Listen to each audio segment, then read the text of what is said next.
Hello, good morning, good afternoon, good evening.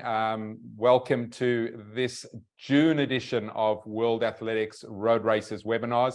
Delighted to be joining you as your host again. For those of you that don't know me, Robb, the CEO and founder of Mass Participation. This is the inclusion episode, part 2. We had such amazing feedback after part 1 a few weeks back that Alessio and myself decided that we would bring you part 2, more practical insights to help embed diversity into your events. And I'm absolutely delighted that tonight, I think you're not only going to be educated, but you're going to be inspired. We have some really incredible speakers.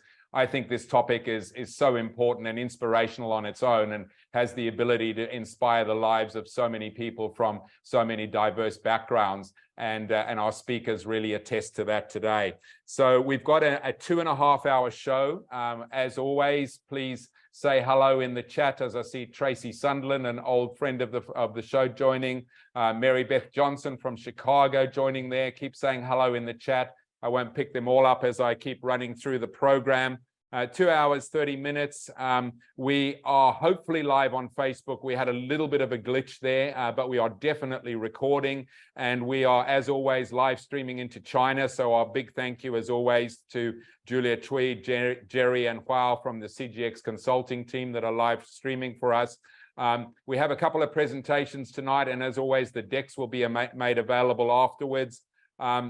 And before I get underway to go through the program run through, I just wanted to draw your attention to some really amazing research that's been done by the Running Industry Diversity Coalition that was released a little while ago. Alessio is going to pop the details of that in the chat during the course of the show, and we'll draw attention to it at the end as well. Alessio's just done it there. Some really fascinating and useful research that may help you with your races. But let's start to talk about the incredible program that we have for today. The first session really kicks us off with a bang. How can road races better cater to visually impaired runners? Absolutely delighted and privileged to be joined by Mark Pollock. He's an explorer, he's a founder and a speaker, and I'm sure you're going to be blown away by his story, not only his inspirational story, but the opportunities that he's going to share with us in terms of bringing visually impaired people into the events and also disabled people into events. We then move on to a session, what road race organizers should know about para-athletics classifications. And we're joined by John Mason, who's joining us from Manchester. Mark, by the way, joining us from Dublin, as I say, this truly global audience tonight. John Mason, international technical official from the World Para-Athletics. We then move into better events through more diverse, inclusive workforces. And I'll be having a conversation, which I'm really excited about. We'll be joined by Molina, Asthana, who's the founder, Multicultural Women in Sport, and also a member of the Sport Australia Sport Volunteer Coalition. Late at night for Molina, she's joining us from Melbourne. And we're also being joined by Anna Sanchez, who's the DEI Lead for Parkrun. And she's joining us from Oxford in England. We then move on to another adventurer and a topic called Encouraging Women Participation in Trail Running, UTMB's new pregnancy policy. And we're going to be joined by Chloe Leisure, who's the CSR manager of UTMB, who literally got out the water a few days ago, having swum from Marseille in the south of France to Barcelona to draw attention to ocean pollution and particularly cigarette butts. She will be in conversation with Alessio Punzi, who hopefully needs no introduction, head of running and mass participation from World Athletics. We then move on to a presentation from Mike Hasch, who's the Senior Director, United Champions Schools and Sports from the Special Olympics. Going to the other side of the world, he is joining us from Indianapolis. And we're going to talk about serving the neurodivergent athletes community, lessons from the Special Olympics. We then get an update from Alessio, a World Athletics road running update. And then we move on to a segment titled Breaking Gender Stereotypes, Women's Running in the Gulf Region, and hugely excited to be joined by Lulwah Binladin, and she's from the Jeddah running community, and I'm sure we're going to get some really fascinating insights from her. I know Alessio had a great planning call with her yesterday and really excited about that segment. And then the final session, which I think is going to be of value to everybody, is what brands want DEI in road races as a driver of value. This is a session that was recorded yesterday, myself in conversation with Mike Laflin, who's the CEO and founder of Global Sustainable Sport.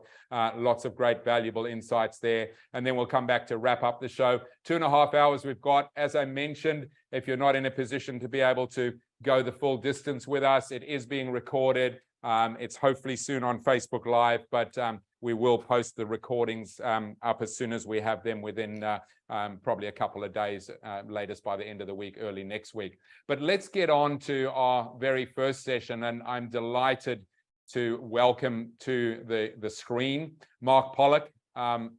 Mark is really no stranger to dealing with challenges, and we've got a wonderful video that we're going to play in a moment after I've introduced him. But to give you just a little bit of background in some of his achievements, he was selected by the World Economic Forum as a young global leader and served on the Global Future Council on Human Enhancement.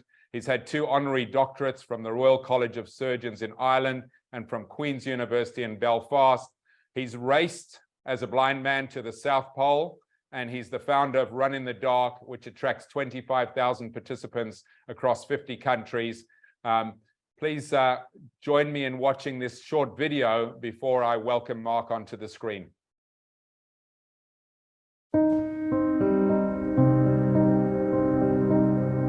When I was young, I wanted to compete.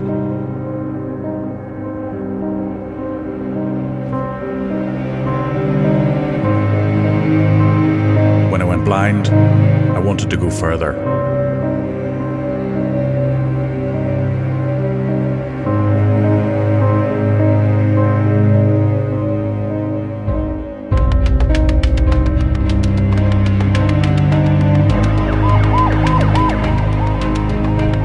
When I broke my back, I just wanted to walk again.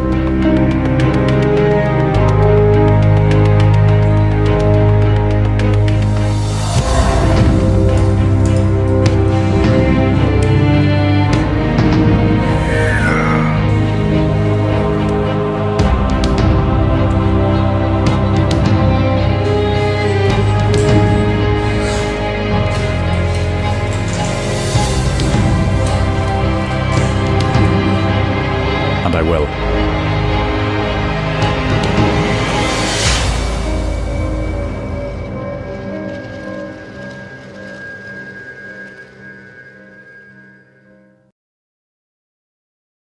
Sometimes the challenge chooses you. It's what you do about it that matters. Mark Pollock, welcome to the show. So wonderful to have you. Thanks, Chris. Good to be here. Mark, you've obviously had your share of challenges, and I'd love to get your perspective on how you think about challenges and how you deal with them. Yeah, well, look, the video, hopefully, it was a bit jittery at my end, and some of the sound was coming in and out. Not sure if that was just me, but basically, I used to be able to walk and see. I went blind when I was 22. Got into adventure racing and endurance racing, and then broke my back when I was 34. So I can talk about blindness with you, Chris, but I can also talk about paralysis as well. So you're getting 2 for the price of 1 here on the diversity piece. But with the blindness and the paralysis, when I fell out of a window and broke my back, I've come to acknowledge that sometimes we choose our challenges and sometimes challenges choose us. And what we decide to do about it is what counts. And the 2 things that jump out at me as I look back over the years are that we can decide to be spectators or competitors, and we can decide to be soloists or collaborators. And I kind of look at this from 2 perspectives. One, as an individual, for all of us as individuals, whenever we're faced with a particular challenge, do we step into the arena as competitors, and do we decide to give a little, to collaborate and work with other people? But as a race organizer now, it's the same context for this particular theme around diversity and inclusion, including blind people, people with disabilities and other abilities. Do we decide to take on those challenges, step into the arena and deal with these difficult things as we do when we're deciding to be competitors? And indeed, the second decision, do we decide to work with other people to find a way to try and get it right? Yeah, and with that in perspective, tell us about, you know, your first challenge, huge challenges as a blind person running to the South Pole. Give us some insights. I mean, it wasn't just running; it was a race. You were part of a team of 3, and you raced to the South Pole. Give us some insights into that. Yeah, well, I'll tell you, Chris, we weren't running. We were going very slowly, pitifully slowly, but we certainly were racing. But if I step back and kind of framed in those decision themes that I mentioned, I wasn't allowed to play any contact sports as a child and into my teens because I had weak retinas. I was very short-sighted, so if I got a bang on the head, I might have got a detached retina. So I got into cross-country running. I got into rowing, and I got into sailing, dinghy sailing. So these were sports that I could do, and I ended up going into rowing because I was winning more races at the rowing than anything else. But I always remember my favorite race that I ever won was my school cross country, which was the whole of the school, and it was all the rugby guys, you know, all the hockey guys, all the cricket guys, and then me as a rower, and we were sort of down the pecking order in my school. But in the final 3, it was a 10K, and the final 3 had me. I could only see out of one eye at the time. Another guy in the year behind me in school who could only see, he had a hook for a hand. And then we've got this other guy, Andy Johnston, who was a really good runner. And as it turned out, myself and this guy, Peter Ramsey, with about 500 meters to go, we dropped Andy Johnston. And then I got on the inside of the last corner up the driveway to the finish line, slightly elbowed the guy with one arm out of the way, and I won the race. He came second. So as Andy Johnston says to this day, he got beaten by a one-eyed man and a one-armed man, and he reckoned he was a pretty good runner at the time. But that was somewhat of an aside. I got into rowing. I was in college studying for a business studies and economics degree. I was going to go and start a job in investment banking. I was rowing for the university and also rowing for Ireland, breaking into the senior setup, and I went blind rapidly. And I felt like I was going to have to sit on the sidelines. So as a person who acquired a disability, which is the vast majority of people around the world acquire a disability, you know, it could be you. And when it happened, when I lost the sight of my left eye, age 22, I didn't think that I was going to be able to work or study or play sport. So I lost my sight, but I also lost my identity as defined by the things that I was doing. And I got a white stick, I got a guide dog, I got a talking computer, studied for a master's in business studies, and I did get a job with assistive technology, but it was being out there racing. That's what defined me as a person. That's what defined my identity, and my desire to compete conspired to get me back in a boat, back rowing again, which of course is an ideal sport for blind people. You're going backwards anyway when you're in the boat. And we went on to win silver and bronze medals in the Commonwealth Games in 2002 in the Open Championships. As I say, not too many accommodations were required for a blind person, except Australia got food poisoning throughout their whole team. So Northern Ireland were delighted with that, you know, because they're very good. But I suppose the reason I tell you this is, for me as a person, a lot of people, it's difficult to step into a gym to enter a race, to get back in a boat. And along the way, there are certain people who create the conditions for you to get over that initial hurdle, to build your confidence and do what we've all done in sport, which is build confidence. And I went on to become an adventure athlete, racing in deserts, mountains, and oceans all over the world, doing road races, Ironman triathlons, North Pole Marathon, Everest Marathon, Dead Sea Ultra, all sorts of things. And eventually, on the 10th anniversary of losing my sight, I did this 43-day expedition race to the South Pole with two teammates who were willing to take a chance on me and find a way for me to contribute to the team, and a race organizer who wasn't prepared to give me any special conditions. Tony Martin told me that, if you can find two teammates to go with you and give me $150,000, you're more than welcome. So there was an element that had to come from me, the blind athlete, and there was an element that came with my teammates and the race organizers and the other competitors to accept me into the event. And after 10 years, I did make that transition from being a spectator to being a competitor again. Wonderful. So let's maybe talk about that from a context of, many race organizers on this webinar tonight, this ability to create opportunities for people to get their identities, people with disabilities. Share with us maybe, I'm sitting there, I'm a race organizer that hasn't really catered to blind people. What are some of the key things that they need to do, and how can they make blind people feel welcome in those events? And what are some of the operational things that are fairly critical to build into that? I mean, we could probably do a whole session on that alone, but just 2 or 3 key things that you've found as important in supporting you on that journey from race organizers. Yeah, well, I think the first thing to remember is that a blind athlete, a blind runner, is just a runner.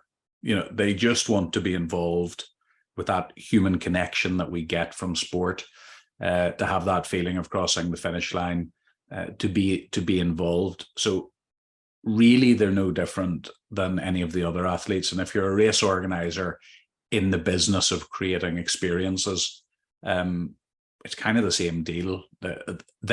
We are not aliens. But I'm aware that people are scared and nervous of getting it wrong. And I think the best advice, which I'm going to give you my answer as a piece of secondhand advice from a guy called Stephen Frost, who was the head of inclusion for the London Olympics and Paralympics. And he went off after, I think they had 200,000 volunteers or something like that. And he went off to Harvard and he wrote a book on what did it all mean, and how in particular did they get it right for different disabilities, different cultures, different opinions, and so on, all the complexities that come with it. And after all that he did, all that he analyzed, he boils it down to, you've just got to ask. So you got to ask the people, if you're, your volunteers on the night, they've just got to ask what the blind person needs, and they'll probably tell you. Perhaps in the frequently asked questions, there's a space for just asking, because the fear around getting the language wrong is huge. So if you don't know, just ask. But there's nothing earth-shattering. Most blind people get around day to day all right. Runners have to generally have a guide runner. And, if you're going to put up barriers like charge the guide runner so that the financial burden, it means a blind guy or woman has to pay twice, that's an issue. If you're going to make a big deal about someone having a guide runner, they can't have a guide runner. If you're going to make a big deal that the blind person can't be clocked on the official times, these are just treating people with disabilities so wildly differently for no particular good reason. So I think if you start on the basis that they're human beings trying to do what you're creating your races for, and then you just ask, you can't go far wrong. Yeah, that's wonderful advice. You have to ask. Mark, I'd love to talk about the collaboration part that you spoke about. Clearly collaboration as we go forward in this, there's these amazing opportunities that we can present for all different areas of inclusivity. Just talk about your strategy around collaboration and so, and I'd love you as part of that to work into your response, how you've created this amazing concept of 25,000 people in 50 countries. I mean, that's obviously come with a huge amount of collaboration. In the dark.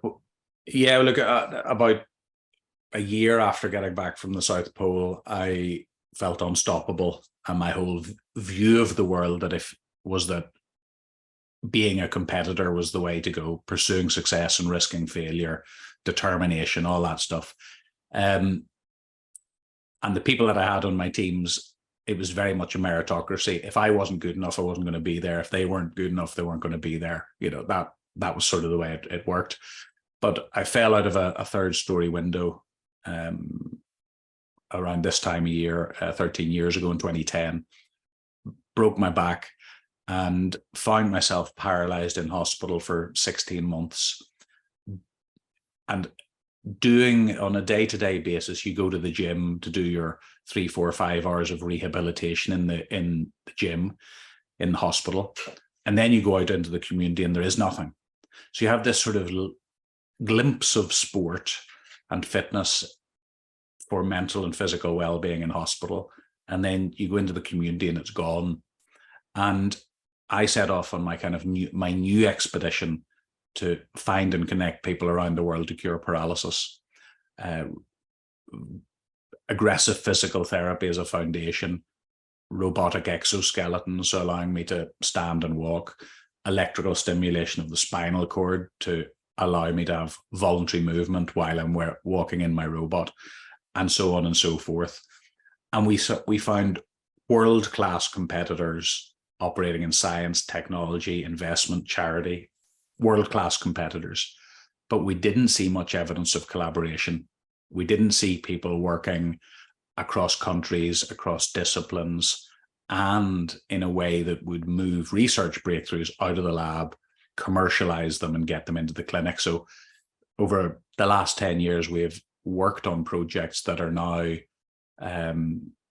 we helped a scientist raise 5 million, then another 10 million, then merge with a company in Europe, a US and European company, and that combined entity has just raised 100 million. But it didn't come from just being competitors, it came through collaboration. And without going, I know we don't have much time, so without going into too much detail on that, my particular endeavor is going to be a long-term endeavor to bring people together to cure paralysis. And there are no grants to fund that type of work. So back in 2011, we set up a 5 and 10K running event called Run in the Dark.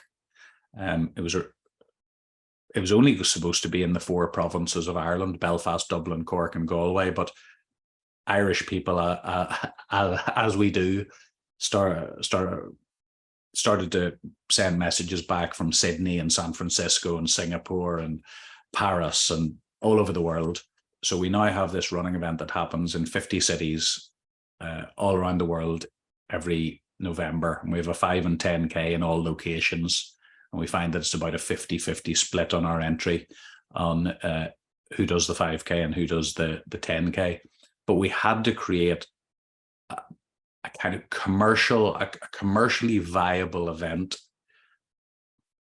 for long-term funding to fund the work that we were doing to cure paralysis. So it had to be a quality event. It had to stand on its own 2 feet without sponsorship and make us a little bit of a margin, which is why we had to go for 25,000 people to make a little bit of a margin off a lot of people, and then some fundraising on top.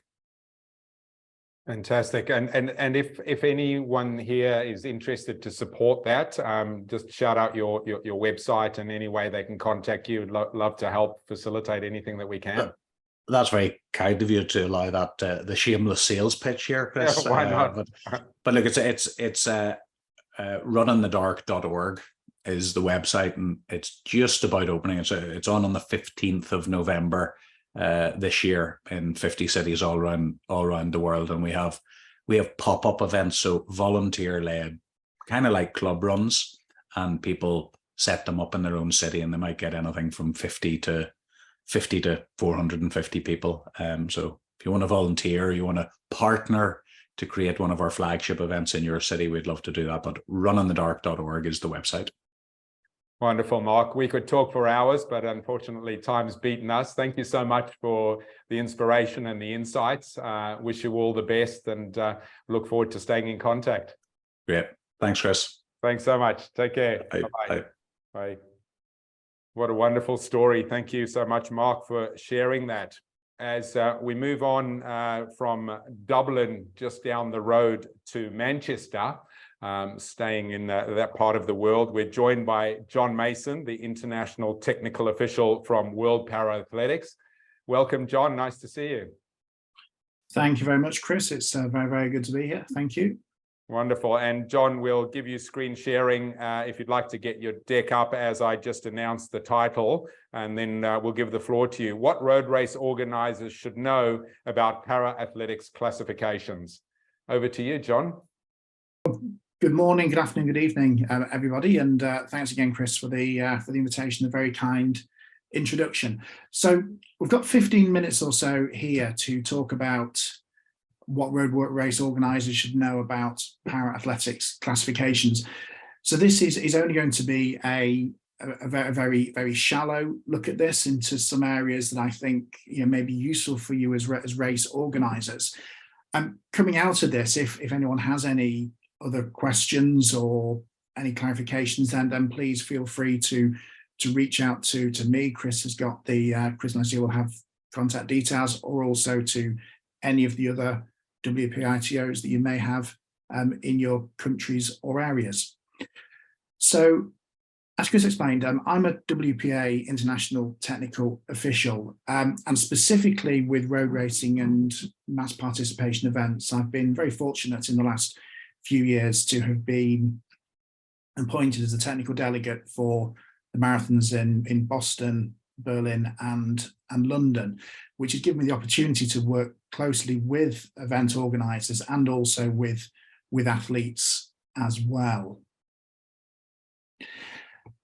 The first thing, I will be talking here probably a little bit more about the competitive side of parasport, but a lot I'm going to talk about is also very relevant for the mass participation as well. And one thing I just want to highlight straight off the bat is the similarities between the two codes here. So here we have World Para-Athletics and we have World Athletics in the context of the rules. There is so much more that is the same between the two. There is so much more that is the same than is different. The way that courses are measured, the way that courses are set up, the way that races are run on a competitive level are very, very much the same between the two.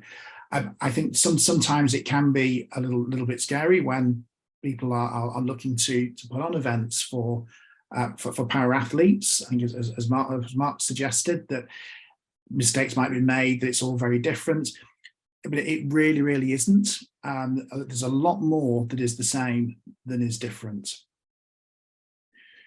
So what is classification and why do we have it? Okay, well, in its broadest terms, classification of para-athletes determines who can compete in the sport and also groups athletes based on the impact that their impairment has on their abilities.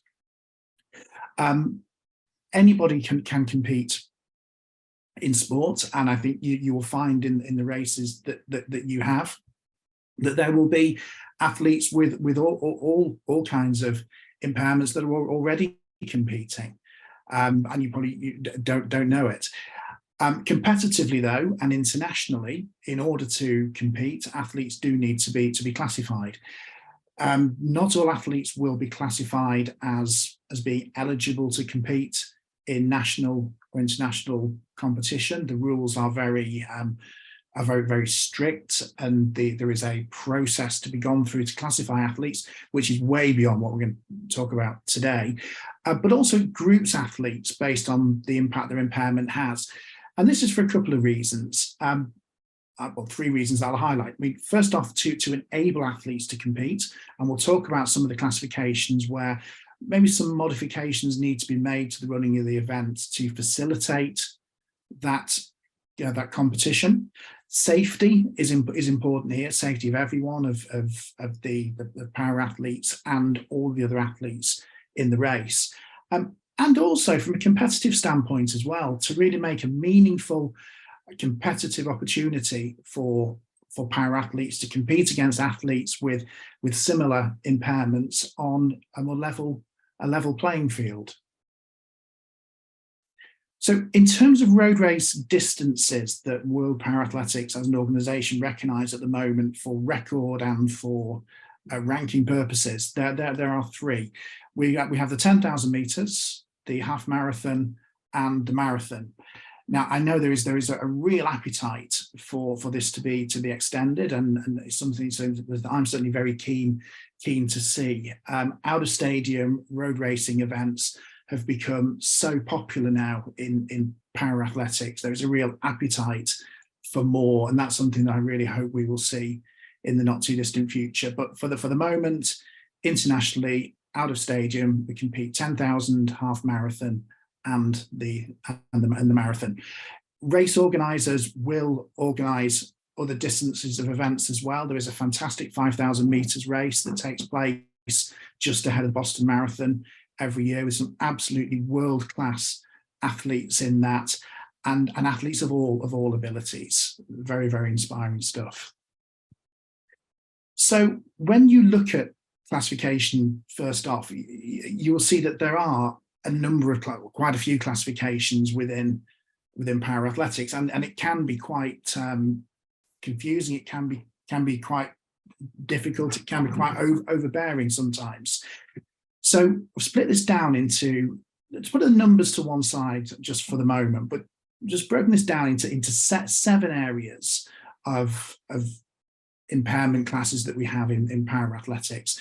And we're going to touch on a couple of these that are more changes that are more relevant to out of stadium events in a couple of minutes. So we have athletes that are visually impaired. There are athletes who may be intellectually impaired, athletes with coordination impairments, athletes of short stature, athletes with upper or lower limb impairments, which may or may not mean that they compete with a prosthesis or an orthos. We have lower limb impairments that compete with a prosthetic device. So here, if we think about on the road running circuit,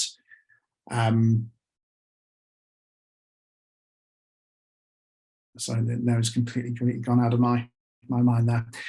And the last category is limb deficiency muscle power, which effectively are our wheelchair athletes that compete in racing chairs. So some of those athletes will be in the coordination impairment category, but a lot of them will also be in the 51 to 54 limb deficiency category.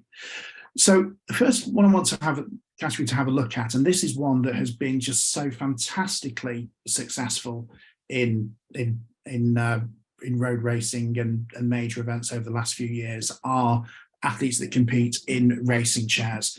The World Marathon Majors have done some fantastic work in integrating athletes in racing chairs into their events, as they have also done with handbikes, etc. And now we have got a highly competitive circuit with, again, top class athletes racing for, in some cases, top class prize money. So this is the first area where we, as organisers, we possibly need to think about making some minor changes. I mean, one of those areas will be around the start. So as you can see there, we've got a lot of athletes in a very small space. Ideally, we would look to make sure, if you have racing chair athletes in your event, maybe try and start them in front of everyone else, and start sufficiently in advance of everybody else so they can hopefully stay ahead of the chasing pack. And then when we're setting them up on the grid, if we can just set them up in such a way that we're avoiding any possible collisions, So there's an example of a type of grid there that could be used, but individual events will use what they want to use. But this is an area where we just need to be very concerned with safety and getting everyone off the start line in a very quick and a very safe manner. The second set of classifications that we see very regularly in outer stadium events and that will compete at Paralympic Games, at World Championships, etc., are the visually impaired athletes. And again, this is a classification where, you know, maybe we just need to think about making some changes to the way that events are conducted in order to allow the athletes to compete safely and also compete fairly. I think Mark touched on a fantastic point there about guide runners, which we'll talk about, and making sure that we facilitate athletes being able to run with a guide runner. I know that some events also maybe encourage having some marshals running with the visually impaired athletes as well, especially when they're within the main pack of the mass participation athletes, again, just to help with that safety element. So for visually impaired athletes, we have three categories of visually impaired athlete at the moment. We have the 11 and 12 categories. Now, these categories of athletes, impairment classes, are allowed to use, well, 11 will have to use a guide runner, 12s are permitted to use a guide runner, and we really must try to facilitate that happening. Their vision is sufficiently impaired that they really need to do this. However, we do have class T13 as well. Now, they will not run with a guide.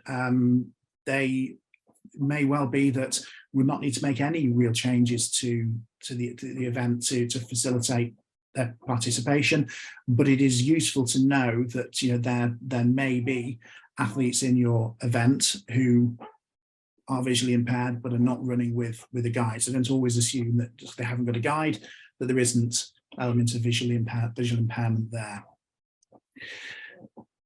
So from a very practical point, the athletes that can run with a guide, so the T11, T12 athletes, they're allowed to use a maximum of 2 guide runners. So in practice, what this will mean is they will start with 1 guide runner, but we need to allow them the opportunity, if they wish, to change their guide runner at some point during the race. So they will not always finish with the same guide runner that they start with. So for this purpose, we could set an exchange distance for that athlete, which can be, depending on the length of the race, 10 kilometers, 20 kilometers, the half marathon distance, or 30-kilometer distance. That would be the marathon, or 10K for the half marathon, and 5K for the 10 kilometers. So again, giving some thought to this maybe before the event, how we're going to facilitate this exchange of guides, how we're going to get the guide actually to the exchange point. Because if the exchange point is at the halfway point of the race, that isn't necessarily going to be anywhere near the start. So these things need to be considered.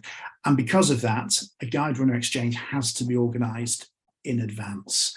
And I think we certainly see this regularly, certainly at major marathons, that the visually impaired athletes running with guides will use the opportunity to change their guide runners. So what considerations should we think about, you know, for athletes with a disability? Well, there are a few, but I'm going to touch on some of the key ones for me. So the first one is course elevation. The courses are very often, you know, the same for able-bodied athletes and for para athletes. But one thing to bear in mind, especially if we're going to have athletes in racing chairs, is to think about the course elevation. Is this course really suitable for the athletes? If there is a huge change in uphill or downhill, especially uphill elevation, that can be really difficult for the athletes, especially in the higher impairment classes. So something to bear in mind.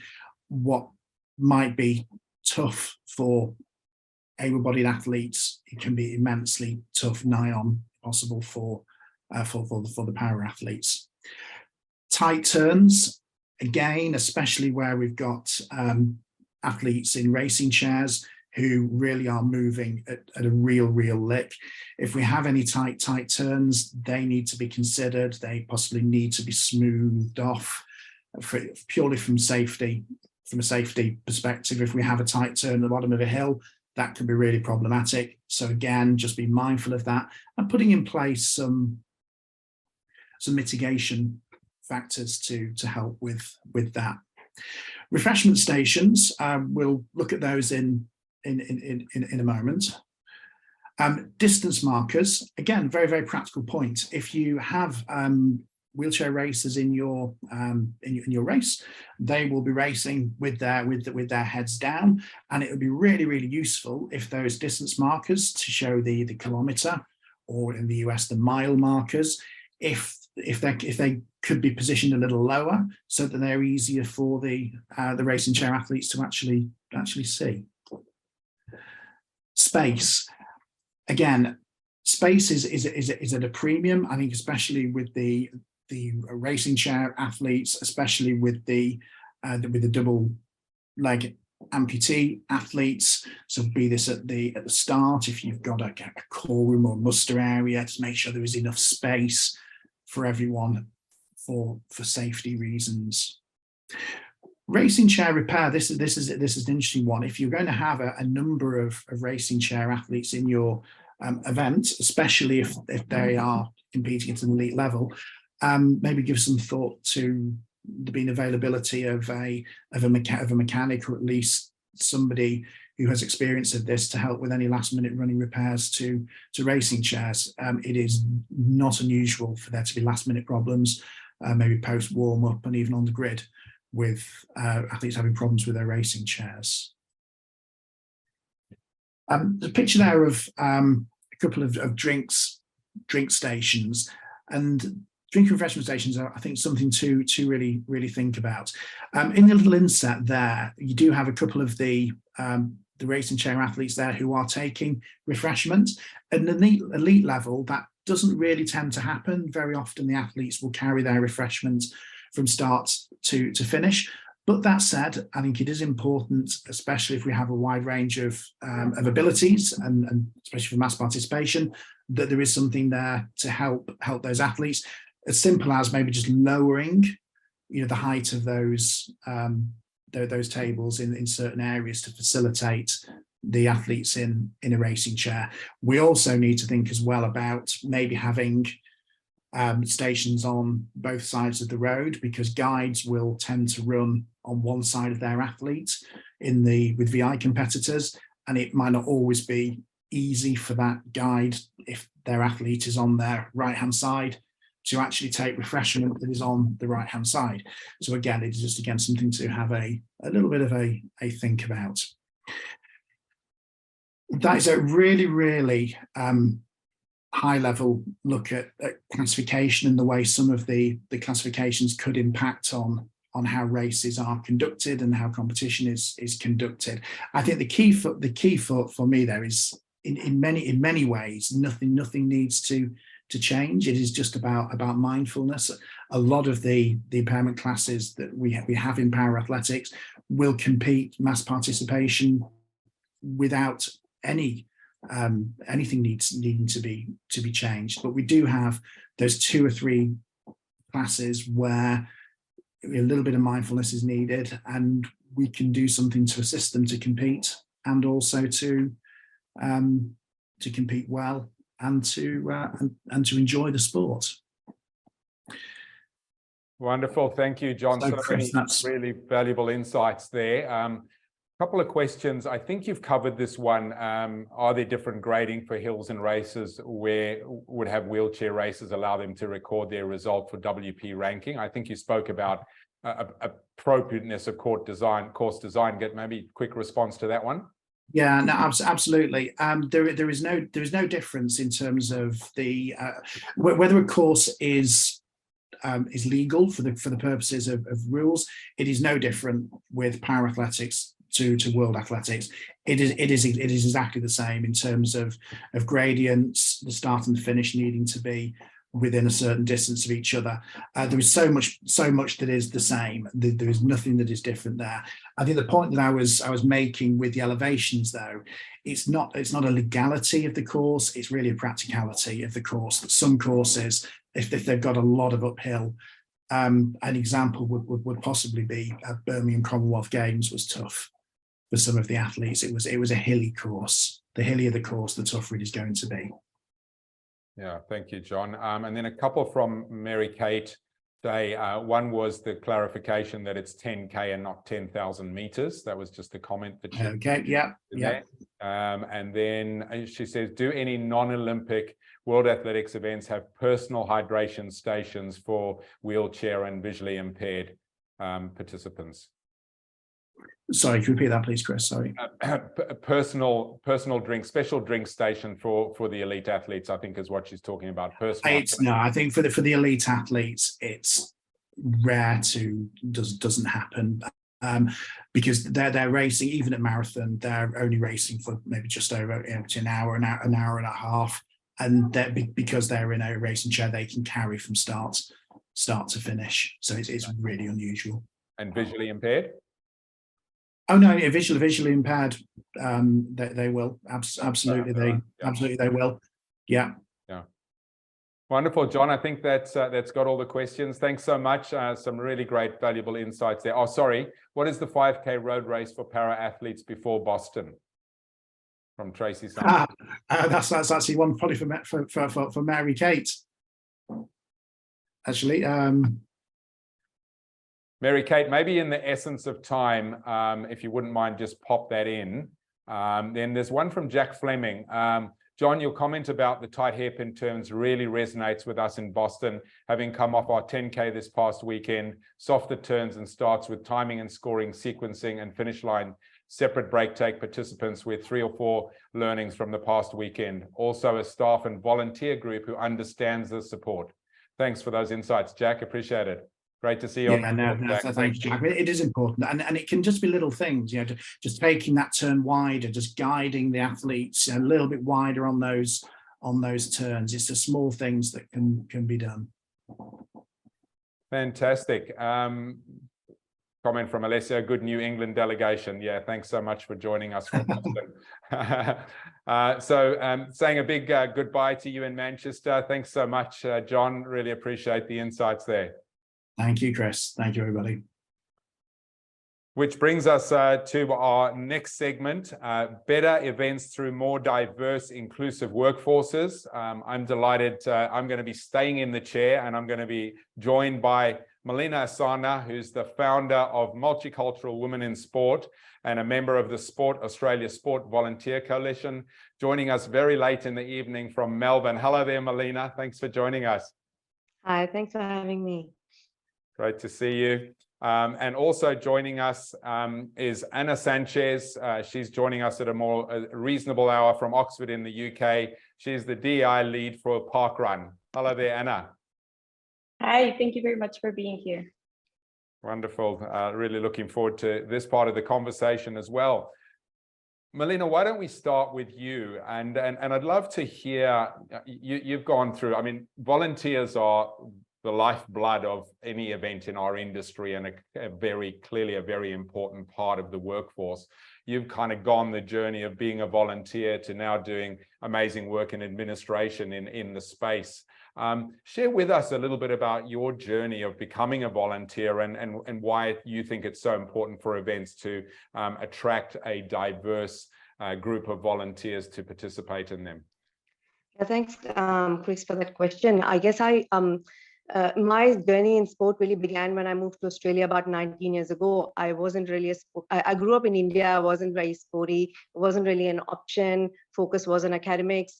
But when I came to Australia, I saw everyone running, walking, cycling to work, and organized sport around me. I got really inspired. I started running. I've done a few half marathons now myself. While I was doing that, I realized that there were not many women and people of diverse background, and especially women, who were participating in sport.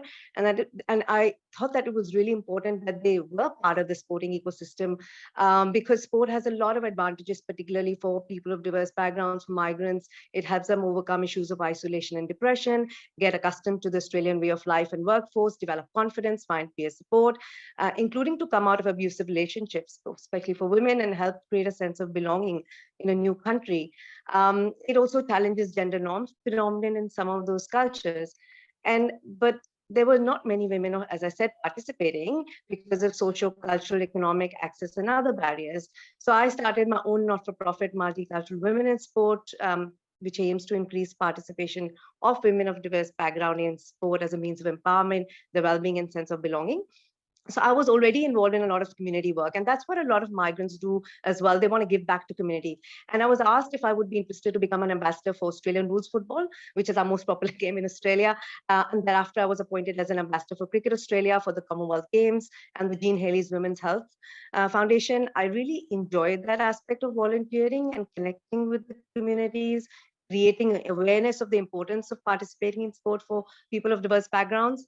And then I also come from a legal background. I'm a lawyer. So it sort of transitioned into from there to sitting on boards.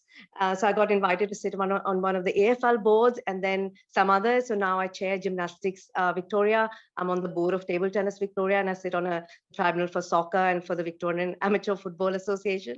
So this is also volunteering though, and I'm giving back to the community in a different way in volunteering. There's so many ways in which migrants can, and I think those are some of the reasons why I volunteer in sport, and which I think would resonate with a lot of people from diverse backgrounds in kind of volunteering in the sporting sector as well. So I guess I hope my story hopefully inspires other people to do the same thing and give back to community in the sporting sector as well. That's amazing. And I now know why it's not a problem for you to be sitting on our webinar at 11 o'clock at night, because you're clearly a woman who never sleeps. That's just incredible. What a wonderful story. Thank you for sharing. Let's come over to you, Anna, and interested from a perspective of a parkrun, obviously a big global organization with growing footprints. What does DEI mean for parkrun? So it's very important for us at Parkrun to really give a meaning to DEI in relation with our mission, right? So even when DEI, diversity, equity, and inclusion is something that all of us in this webinar are quite interested about, it's important to link it to our strategy and the fact that we want to help create a happier and healthier planet. And that means that DEI is not something performative that we do, but it's in the core of why Parkrun exists, right? We wanted to improve the health and well-being of everyone, regardless of where they live and who they are. And it's really powerful then to link DEI to that idea of improving health and well-being of people, right? So instead of it being something that, oh, it's a legal requirement, it's a reputational requirement, we should be doing those things, we find the logical connection to why DEI is relevant for us. And then we can develop a DEI strategy that makes sense for us. So I believe that in a world of DEI where things are changing and you could be doing this and that, and you can talk about gender, race, or ethnicity, socioeconomic status, etc. What gives you clarity and allows you to prioritize is ensuring that you define diversity, equity, and inclusion in relation to what you're doing as an organization. I mean, I think that's such a valid point, isn't it? I'm sure there's people sitting here saying, it's wonderful that this is becoming such an important topic, but the amount of information that's out there must be this kind of feeling of overwhelm for some people. So to take that step back and say, what does it mean for us? So maybe in perspective to that, can you share with us a little bit of the journey of how Parkrun has gone in terms of creating that strategy? Because I'm guessing, we've got this whole range of people on this call, from, as we've already seen, Boston Marathon at the top of the pyramid to, the Congo River Marathon that's just, an event in its embassy in Congo in Africa. And, DEI means so much, and the resources that are available to those organizations are so varied. So maybe you can just give a little bit of some tips of how you went through as a relatively large organization, but some ideas in terms of what that may mean for these organizations and races setting up their strategy. Of course, I'm happy to share. And then I'm also interested in how has Molina's experience been similar or different from what we've done. So even though we are quite a big organization with presence in 22 countries and more than 2,000 events a week, we're about 50 staff at the moment, and we have been like existing since 18 years, but the growth has been in recent years. So that puts us in a position where, even though we're now large, as you said, as an organization, that hasn't been the case for the length of those 18 years. So as I came into the role of a diversity, equity, and inclusion lead, it was really important for me to understand that even though parkrun has been here longer than I have, we need to take time to discover and truly understand where we stand. So the first stage in developing a D&I strategy, and we cannot just jumpstart and skip this step, is truly to discover where we are. How do people perceive us? What are the data and what are the insights that we have so that we truly can set a baseline upon which to improve? It's really easy to just go into the D&I space and start launching things, but something that I've learned in the past, and I really like this phrase, is it's important not to fall trap of vanity metrics. Let's say we have conducted 20 trainings, we have opened 15 events, we have done 6 partnerships. Well, yeah, you can do that, but what's the impact? So if you don't take the time to truly understand and develop that body of knowledge, of information of where you were before, then it's pointless, and you're really not measuring the impact of those initiatives and those efforts. And especially, as you said, like for some organizations where resources might be more limited, which there also are for us, as we are a charity and we're not looking for profit, that means that it's all the more important to ensure that you're maximizing impact with everything that you do. So after that discovery stage comes a creation. And this is where, going back to my previous point, you embed the D&I strategy into what you do, into the mission. So that where you ensure that the leadership team and everyone in the team, in the organization, and then cascading down to volunteers, you're all, and excuse my sport pun, but you are all rowing in the same direction. That the D&I team, the D&I person is not just going stray and trying to do things while the objectives of the organization are elsewhere. And finally, just to bring this loop around, you monitor. So this is where you go back to that first stage and you create that full circle by understanding how did we improve and really understanding what's missing. How can we create that next step? So it's quite important to make kind of like to sort the chaos and really understand this is what we're doing, this is where we were, and this is where we want to get at. Some really powerful points there. Maximize the impact, the full circle, what's missing, and I guess ask questions. I mean, that's what you were talking about before, and something that even Mark shared in his presentation. Don't be shy to ask questions. Know that we might not be getting it right at first pass. And with that, Molina, I'd love to come back to you. I mean, you spoke about your journey. I'd love to hear a little bit, please, of how you've seen it evolve. Some examples maybe of where you've seen it done wrong, but then put right. Because I think often, particularly with the kind of scrutiny that there is out there these days, there's this fear that, oh my goodness, if we do it and we get it wrong, we might get crucified on social media and it may create a problem. So there's this kind of fear that, or this kind of mindset maybe that it's safer, in inverted commas, to do nothing for fear that we might be exposed. Talk to us a little bit, and I put quite a few things in there for you to pick up on, but I'd love you to pick up on a couple of those. Yeah, so I think some of the points that Anna raised are really something that I've seen in my work as well, especially the strategy piece. I think you really have to embed diversity, equity, and inclusion in your strategy piece all across the organization. It has to flow from the top to the bottom and go from bottom up as well. So that to me is really important. Collection of data is really important. That's something that we're working through with the Volunteer Coalition as well, the Australian Sports Commission that I'm part of. We don't have enough data about volunteering in at least not in Australia. Maybe it is available somewhere else. So we can't really make any decisions if we don't know anything about the people who are coming through into the work, into the sporting sector from diverse backgrounds. We don't have that kind of information. There's a lot, I think, there's a lot to sort of unpack in what Anna said, but also things that I've done. I haven't worked with one organization, so my experience is all across the board. So I can talk about some of the things that I've seen work well. Through my own organization, not-for-profit, I work to really see, sporting organizations becoming more welcoming and inclusive. So, for example, letting women play with hijabs or longer clothing.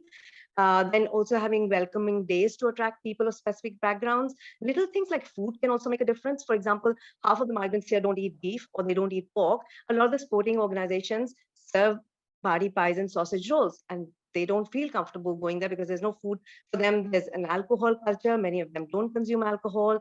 I've been working with the Australian Open as well. So we've been working on diversifying the food offering that they have at the Australian Open, just so they can attract people of diverse backgrounds.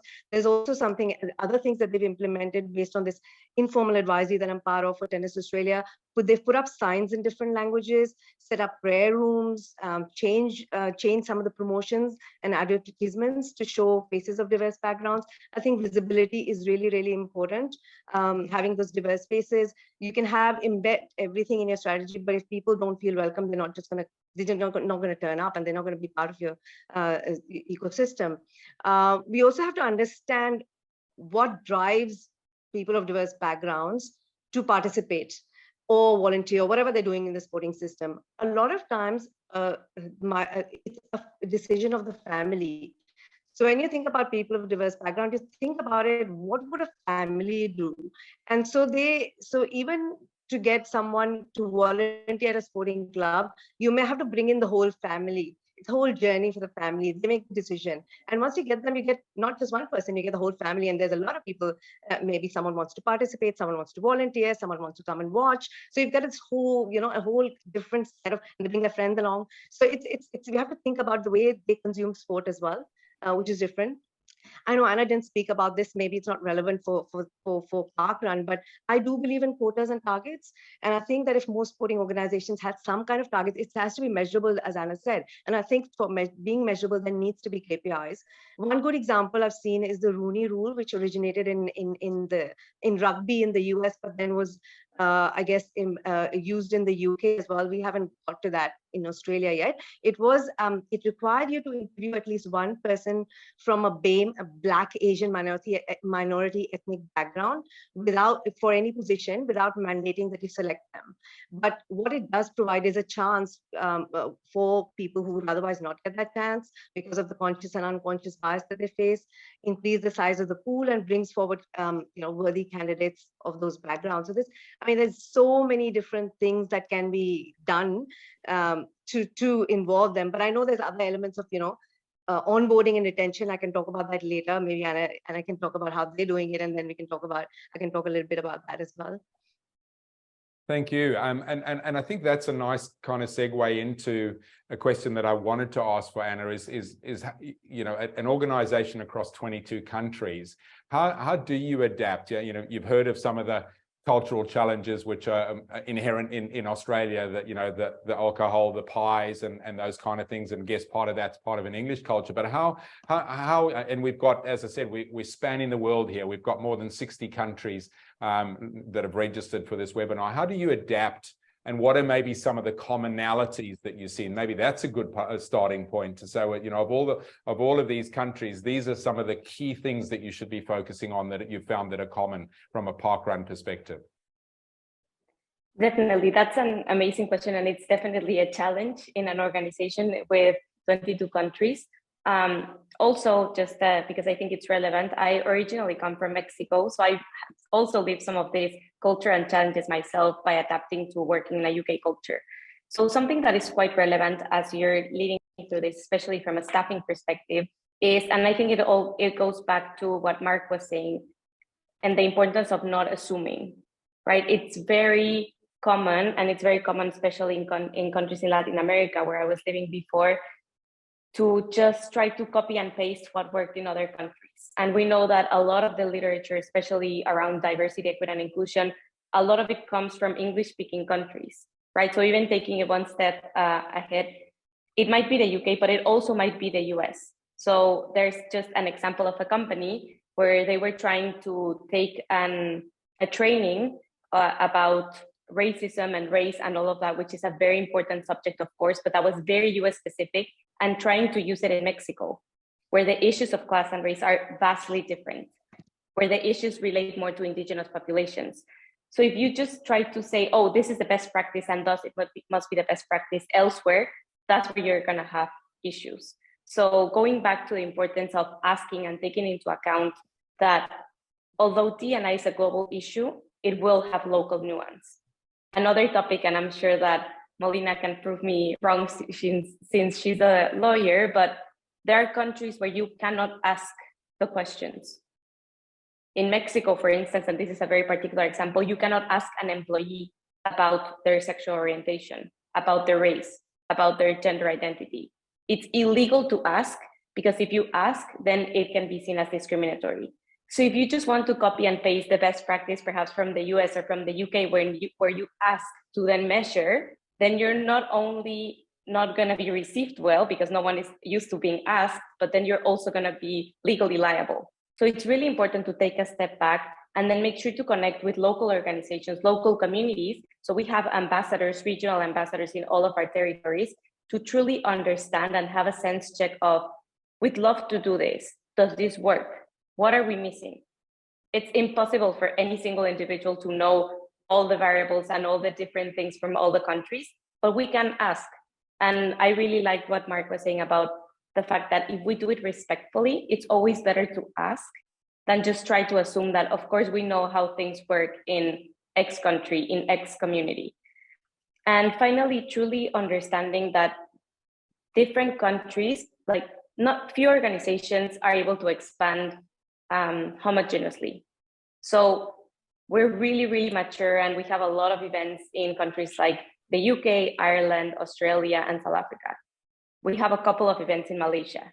So not everything that has worked and that we've implemented and launched in the first countries that I mentioned are going to make sense at this stage in the latter country. So also understanding that there's a specific timeline to launch things.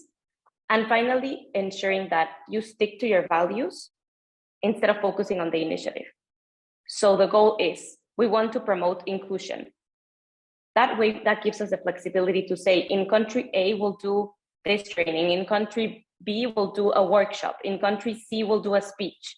You're not focused or tied to the initiative. You're tied on your values as an organization. And that allows you to be, to stay true to who you are as an organization and what allows you to exist in the world, but also adapt to the local variables and context.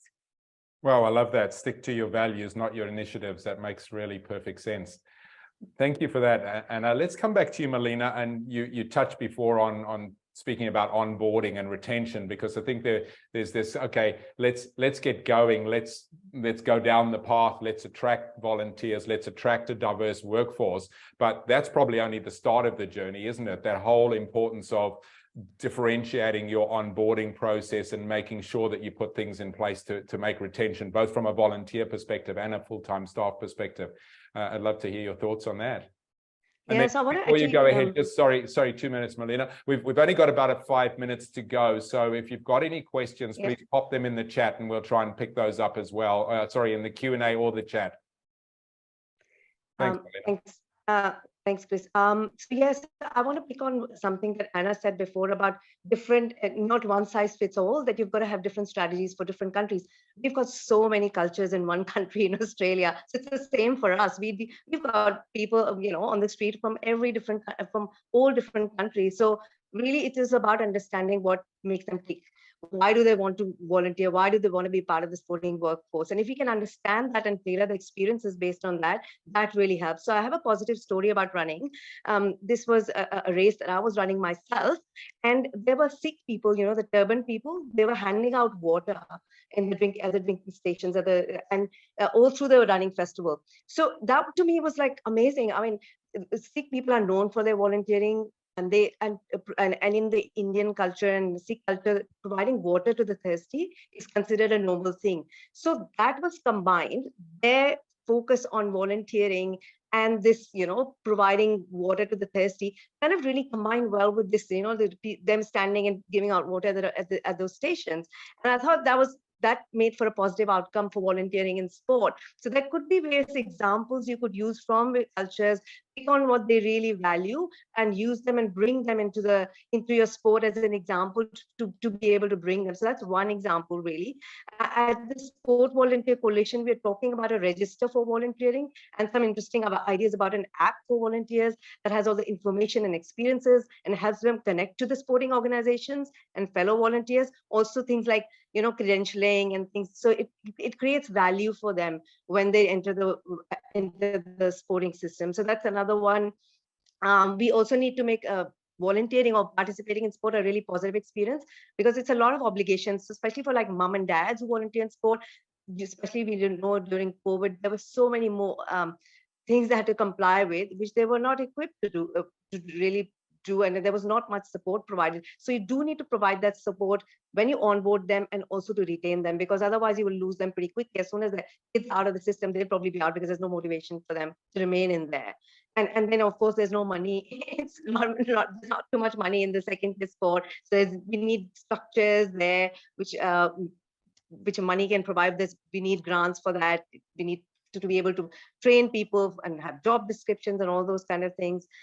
And one thing that Anna mentioned as well, is discrimination is a huge thing. So conscious and unconscious biases are really something that we need to work on if we want people from all backgrounds to be participating in sport. So we do have some issues here in Australia as well. We've seen with indigenous people. We don't have enough multicultural people, so we haven't seen that happen just because we're not even there in that space. So I think those things are really important for us to consider. Wonderful. So the early steps of what's going to be such a long and wonderful and impactful journey. I love that example. See what cultures value with the Sikhs with the water, isn't it? So often there might be just this amazing gem that's sitting under your nose just by asking a few questions and making some inquiries. We're almost out of time. There's one question there, Tracy Sunderland. If it's illegal to ask certain questions in certain countries, what do you have to do about registrations forms for races that are distributed internationally that are now beginning to ask a greater variety of questions about gender? Maybe as the lawyer, shall we come back to you on that one, Molina? Well, I think it could be made optional. So obviously, if it's going overseas, there may be countries where it is permissible to ask those questions. And then if it's optional, you'll get that information. If it's not, well, I guess it doesn't help tailor the experience to their benefit, but you're limited by what the law is. So I would say optional would be a good idea for where it's international. Yeah, that's a great way of putting it. And something to add just from previous experience. This can be quite a moment of like, what do I do? Should I just not ask anything? But it's also a good opportunity for organizations to get creative. And with that, what's not legal in some countries, and of course, this is not necessarily legal advice, please just follow what Molina said, but despite being optional, it can also be anonymous. So what makes it illegal in some instances is the fact that you'll know that I, Anna, identify as A, B, C, D, E, because that can lead to individuals, organizations, managers, etc., discriminating me. Then another option is that you launch like the piece on those questions remains anonymous and it's not tied to the name of the participant, to the date of birth of the participant, etc. So that way you get an idea of percentages of representation and you can act on those even if it's not the perfect solution. And finally, always understand what can you do with the data, because sometimes also, again, one of the pressures is on not just keeping the data. So the countries that are more strict on this data gathering don't want you to just keep a database of everyone with their ethnicity, sexual orientation, faith, etc., for ages and ages to come. So you can also disclose that you're going to process the results, delete the raw data, and just keep the insights. So what I want to really transmit is you shouldn't I invite you not to panic and say, we'll not ask anything anytime anymore because I don't want to have any type of legal liability, but work with your legal teams to find a way around so that you can have as much of the data as possible. And that way you can keep pushing forward on the initiatives that you know are relevant. Thomas, that's really useful advice. Thank you, Anna. We're out of time. It's been a wonderful conversation. We could continue, I'm sure, for plenty more. Thank you for those really valuable nuggets, which hopefully are going to help all these people on the call that are working through this. Thank you, Molina, particularly for the late night there in Melbourne. All the very best for the FIFA Women's World Cup. We didn't get to your case study on that, but all the very best with that. And Anna, thank you for joining us, and the best on your journey as well. Thank you. Thank you. Next up, we move to a session which is going to bring two speakers to the screen. Chloe Leisure, and I mentioned at the beginning of the show, for those of you that haven't joined, she's the CSR manager of UTMB. She has just completed a couple of days ago a swim from Marseille in France to Barcelona to draw attention to ocean pollution and particularly cigarette butts. Chloe is going to be in conversation with, as I said earlier, someone who needs no introduction, Alessio Punzi, the head of running and mass participation from World Athletics. And we're going to talk about encouraging women participation in trail running, UTMB Group's new pregnancy policy. Over to you, Chloe and Alessio. Well, thank you, Chris, and good afternoon, good morning to all of our attendees today. It's good to be back online together with you after a couple of months of hiatus.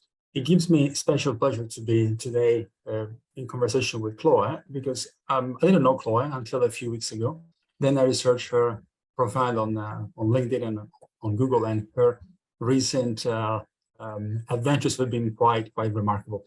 Chloe, shall we start off by introducing yourself as well as the project that you just delivered? It's slightly off topic, but I think to just set the scene, it would be interesting to share.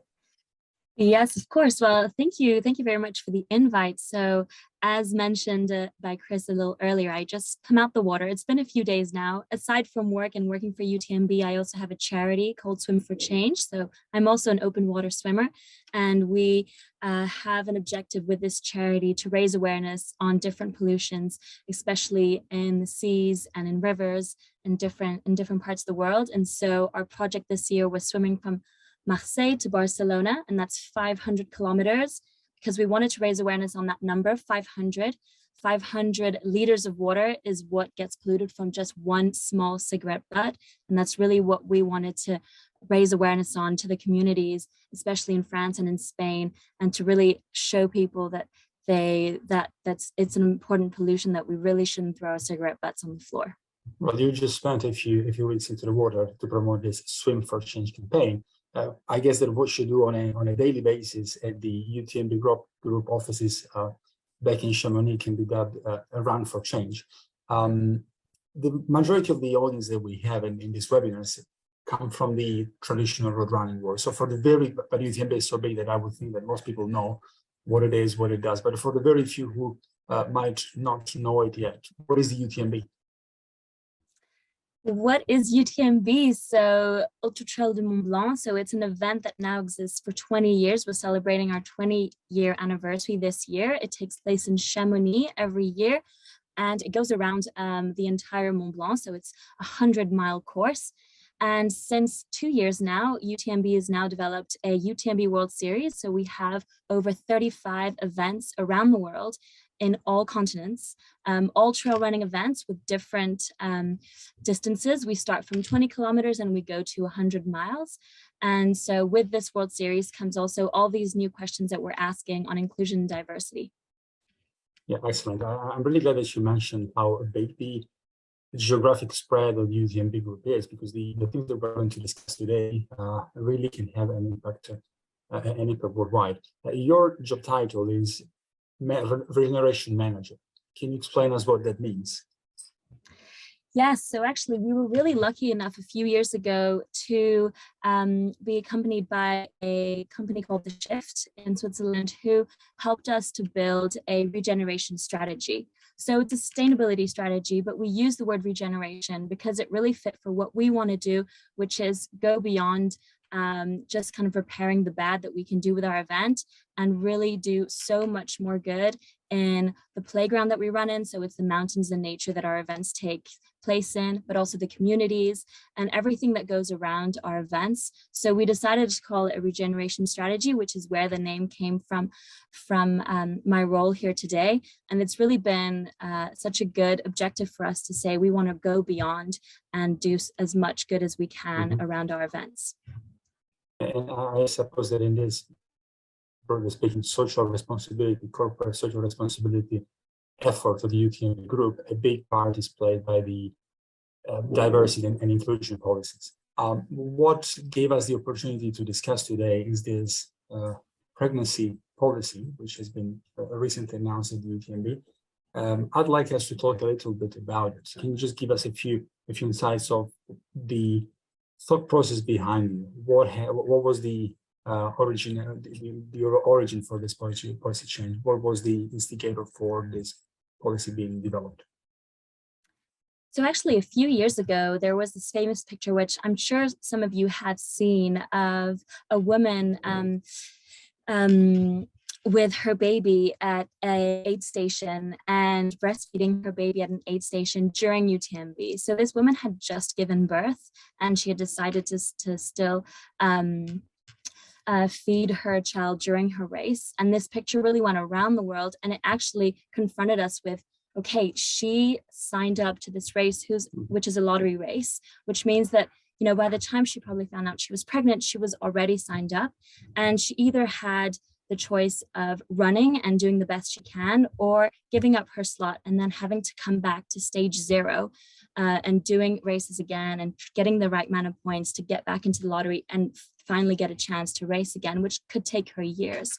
So seeing this picture and seeing the reaction from everybody, I think that was the first time that the teams decided we have to think about the barriers that we're giving to women in this situation and how we can overcome it. Was it easy to, let's say, sell internally? Or were you the person who pushed for this mainly, or did it come from other parts of the organization?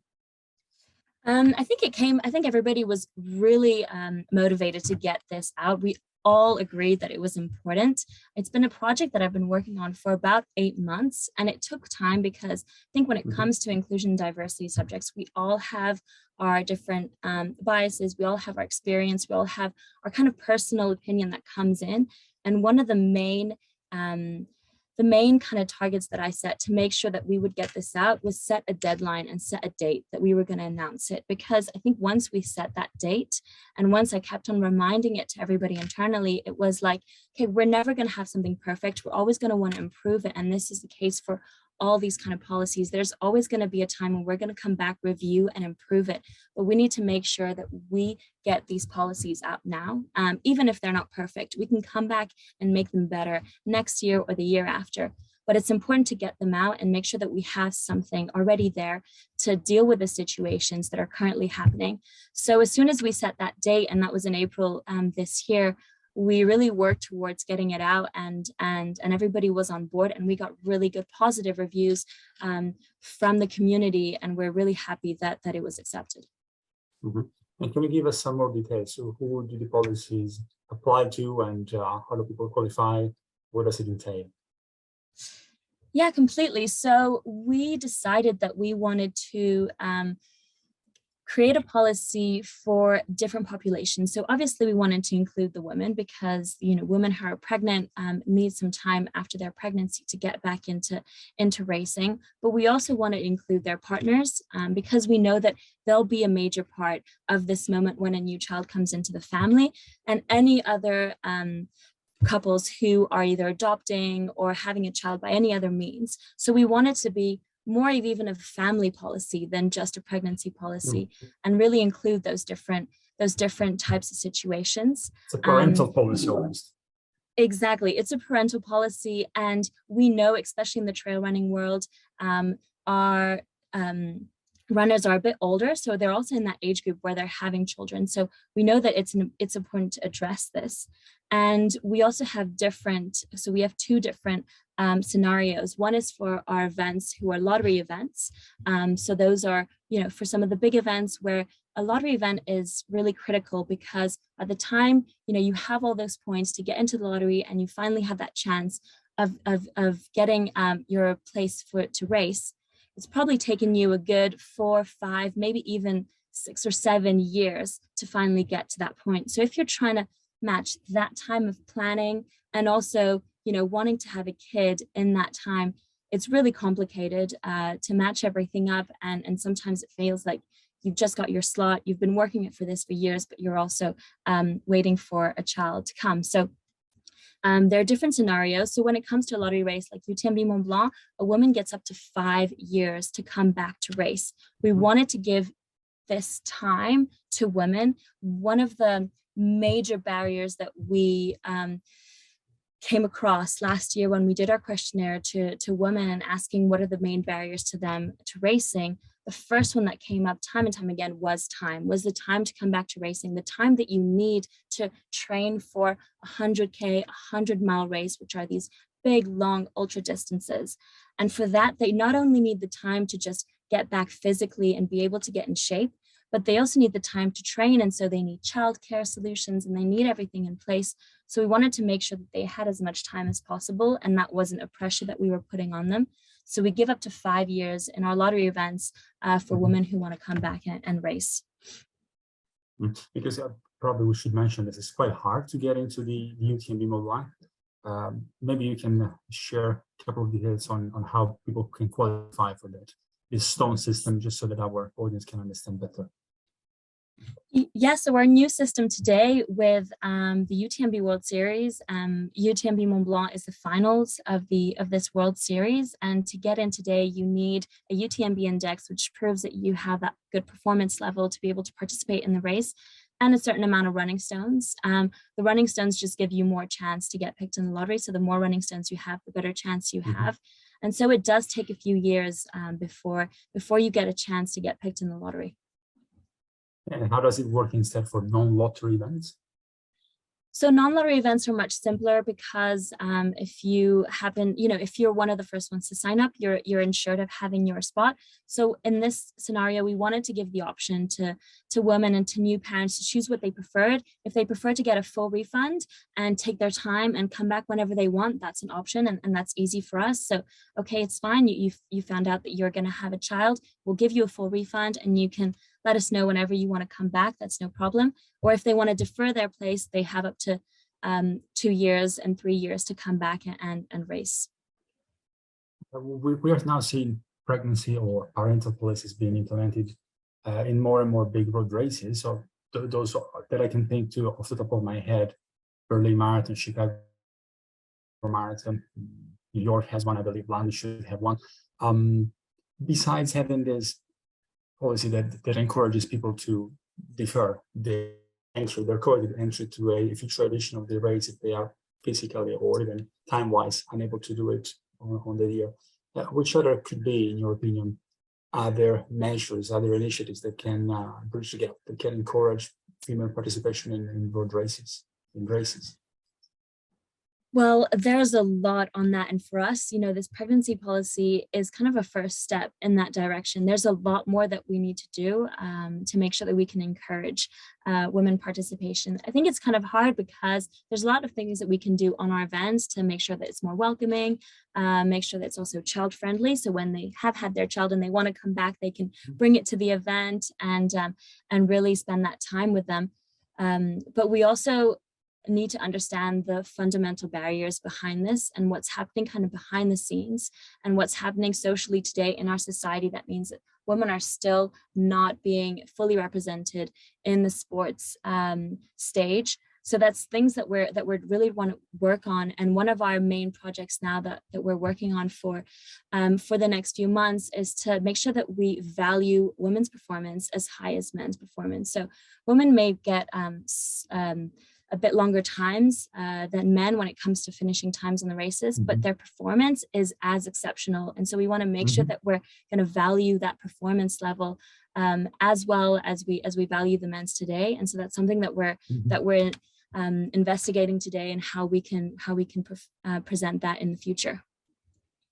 Well, that is very interesting. And even if you look at big road races, many of them have done considerable effort, conscious effort in the space to give more exposure to women's races. I'm thinking mainly of elite races here. So you should start from the consideration that in athletics, prize money has maybe not since forever, but at least in the last 30 years been equal across men and women. At World Athletics, in our labor road races programs, there are mandatory provisions for equal prize money men and women.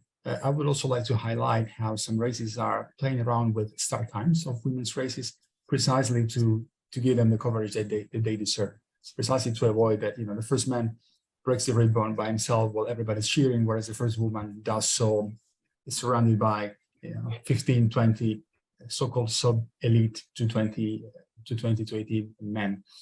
As I was researching for this interview, I stumbled across the website of the association created by the athlete portrayed in 2018, Sophie Powers. And I realized that she has created, together with other athletes, an association very powerful called She Runs. I'm going to pop in the link here, because what I didn't realize is that they have a fairly detailed toolkit, race guidelines to make races more inclusive, from the start line to the race itself to the prize money. And some initiatives include, no pun intended, inclusive imagery or fair deferral policies, as you just described, general cuts off. What is your position on that? Which can be, in your opinion, the single most effective barrier to tear down, to encourage female participation in races? I think it's really a combination of everything. We actually talk a lot with Sophie Powers, and that's somebody that we've included a lot in those conversations around what we can do for women, because she had that photo that initiated this debate in us. So it's really a combination of everything, and it's also really simple things that we can put in place. Just adding menstrual products on aid stations, or making sure that you have the same amount of posts and the same amount of imagery that you're sharing on your social media page when it comes to men and women, making sure that the speakers are just talking about the race, they're talking about the men's race and the women's race, to make sure that they're also highlighting that performance level. These are really easy things that don't cost much, that every event can put in place. And I think for us, we're taking the whole list and we want to put everything in place. Everything can be put in place quite quickly. So there's really not a priority in terms of what will have the most impact. I think it's a combination of everything that needs to be done. There can be even just mere practical things, such as having dedicated portable toilets for women, and this, my mind really evolved when I read this, just smaller bibs. If you think about it, bibs for race organizers are prime real estate where the sponsors wish to have their exposure, and especially now with the advancement of technology, you have all sorts of QR codes. Making smaller bibs for women is a small but powerful initiative. Also dedicated changing rooms, and T-shirt that fit women apparently is another, if not barrier. I mean, having unisex T-shirts that really are male fit wouldn't probably be a barrier per se, but it's certainly not nice if you are for a female body to receive one of these T-shirts that you cannot use. So certainly a lot that can be done there. Chloe, it would be good for you to share your contact details in the chat, so that race organizers interested in learning more about how this massive global mass participation event organization group is addressing this issue, tackling this issue. It would also be nice for you to link your TED Talk, because we also saw that you are quite committed in sustainability and environmental sustainability, especially, which is very much in line with what Athletics is trying to do in this space. So hopefully we can work together in the future. Thanks for joining us today. Anything else you want to add? Thank you very much. No, I'd be happy to, and it's really great to be here today and also learning from all the other events. It's been a huge help for us as well. And what's your next crazy adventure? Have you planned one already? We have one in plan, but I'm actually don't really feel like announcing it here, but I'll be sure to let you guys know, and we'll be watching this space. Thank you, Chloe. Take care. Thank you. Thank you, Chloe and Alessio. We tried to get the scoop in the green room, Alessio, but Chloe wasn't ready to share it yet. But thank you for those really valuable insights, as we've had so many already tonight. A couple of things jumped out to me there towards the end. The really simple things. I think so often we get caught up in thinking that this is really complicated, but there are so many simple things. And the point that Chloe made, it's not necessarily one most important thing. It's the combination of everything, the combination of those small and simple things. So thank you again, Chloe and Alessio. As we move on to our next segment, which is serving the neurodivergent athletes community, lessons from Special Olympics. And we're heading the other side of the pond now across to the US, where it's now becoming, albeit an earlier start, a more reasonable time of the morning. A big welcome to Mike Hasch, who's the Senior Director, United Champions Schools and Sports from the Special Olympics, who's going to share a short presentation with us. Welcome, Mike. Great to see you again. Thank you, and good morning from the States. Appreciate everyone being here. Okay, so promoting social inclusion through sport. If you're not very familiar with Special Olympics, this is our mission. As you can see, we're providing year-round sports training and athletic competition through a variety of Olympic-style sports. These are for children and adults with intellectual disabilities. This is the opportunity where they will develop fitness, demonstrate courage, experience joy, and basically develop lots of friendships within their family and community. It's through this power of sports, people with intellectual disabilities discover new strengths and abilities, skills, and success. This is where our athletes find joy, confidence, fulfillment on the playing field and in life. They also inspire people in their communities and elsewhere to open up their hearts to a wider world of human talents and potential. There are as many as 200 million people with intellectual disabilities in the world, and only 3 million are registered as athletes. So we're just hitting about 1.5% of that population. So we're trying to reach every one of them and their families as well. We want to do this through a wide range of trainings, competitions, also health screenings, and we'll talk about that shortly, and fundraising events. It's through this power of and joy of sports that it shifts the focus on what our athletes can do, not what they can't. Attention to disabilities fades, and instead we see our athletes' talents and abilities and applaud them for what they can do. We have over 30 plus Olympic style sports offering for children and adults within their communities to really show who they are and how much success and abilities they can provide. The transformation of power of sports to install confidence, improve health, and inspire a sense of competitions is at the core of what we do at Special Olympics. And there's also Unified Champion Schools, which is taking off worldwide with over 15,000 schools engaged in unified sports.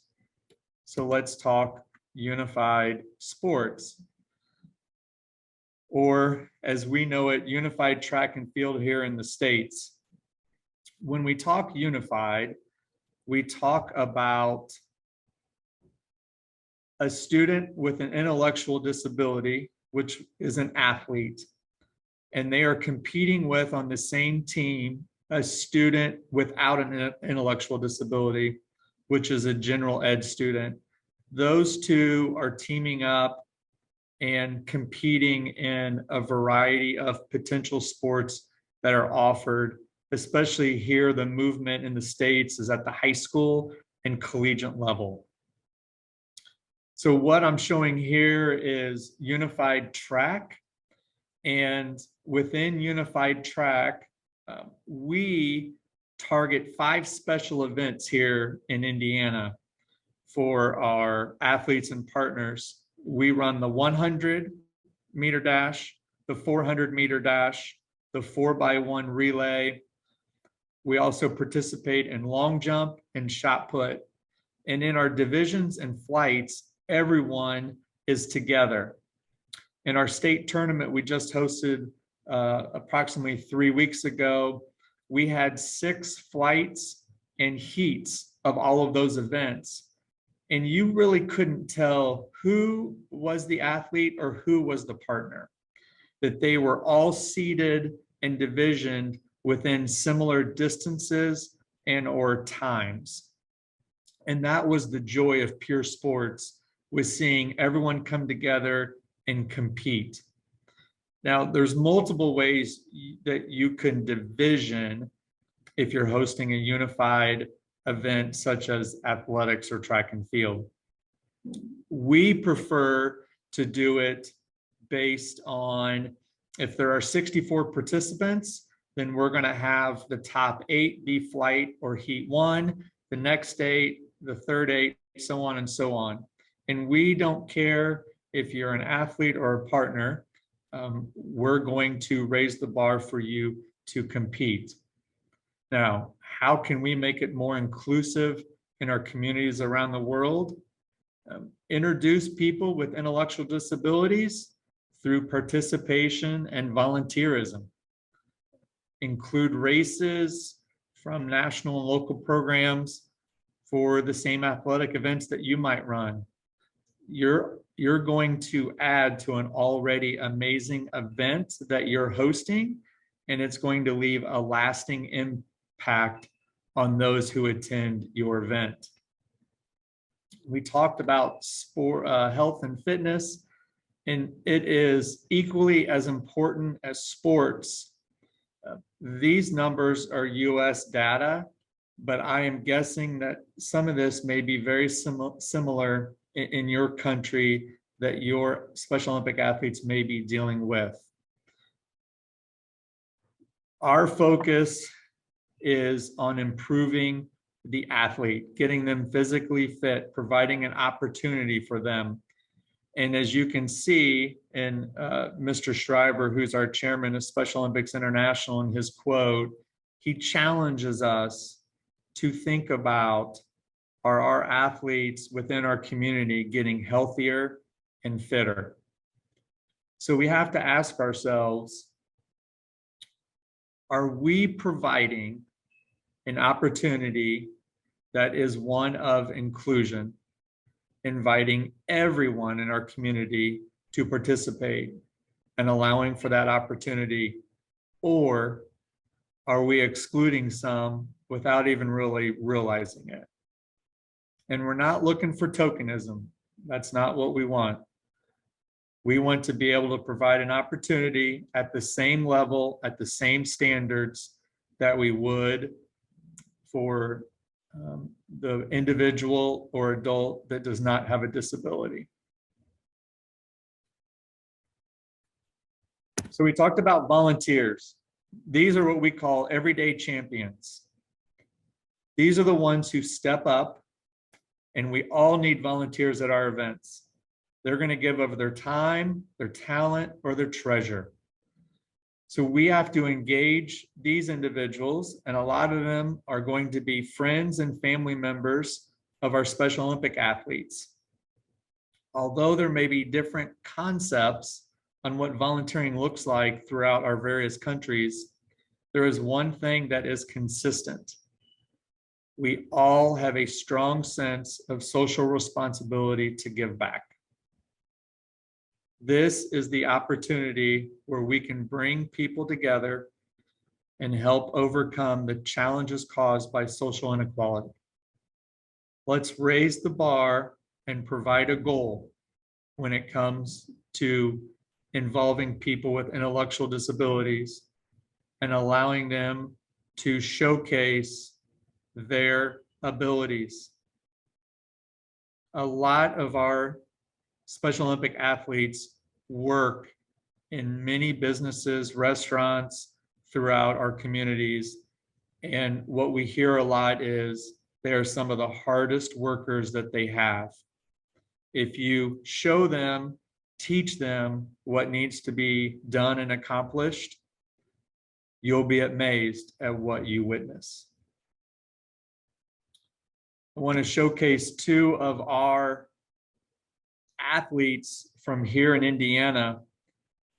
On the right is Andrew Peterson. Andrew is an amazing athlete.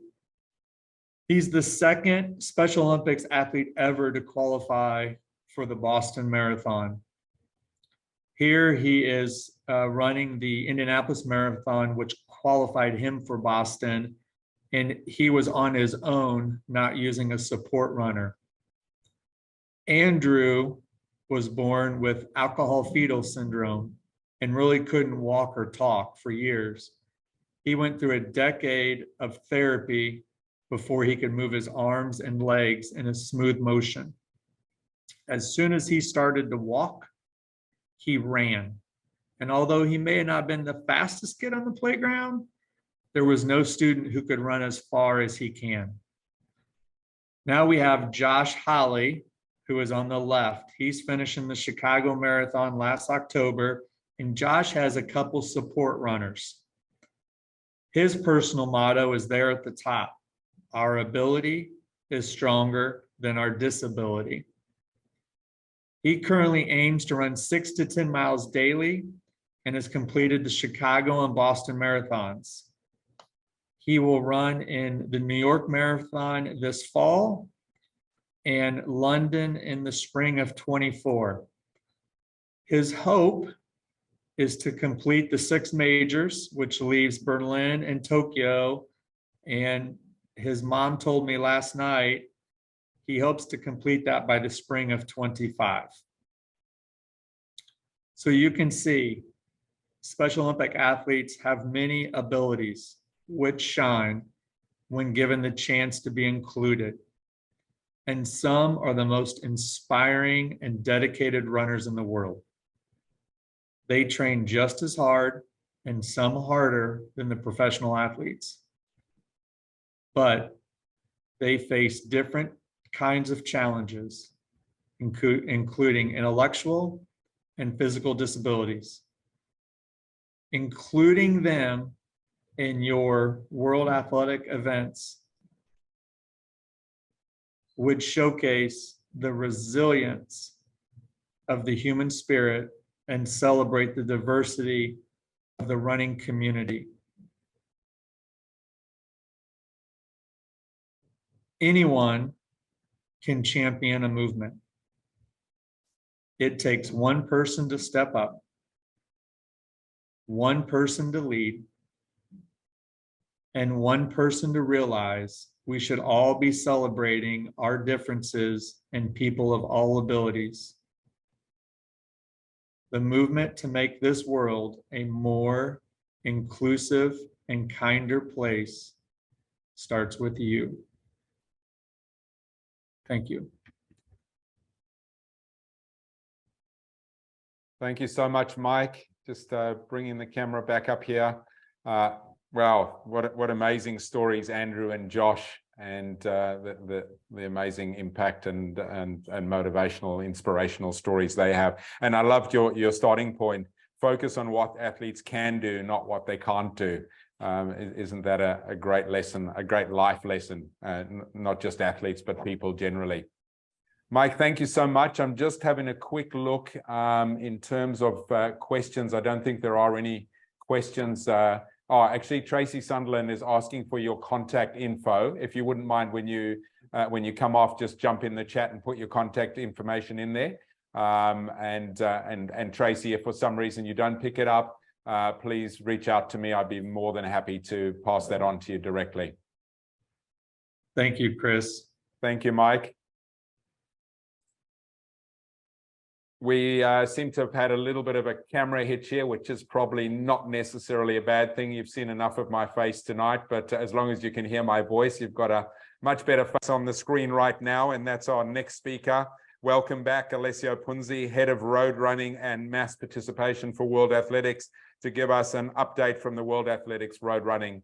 Yeah, thanks, Rob. It's a bit of an advertising space from World Athletics Road Races, and I would really like to keep this brief so as not to break the momentum that we have today. Given that we're really talking about all the inspiring things and important things, but I feel it's important to use this opportunity to share with our attendees a few updates from the office, essentially from what we are doing on a daily basis.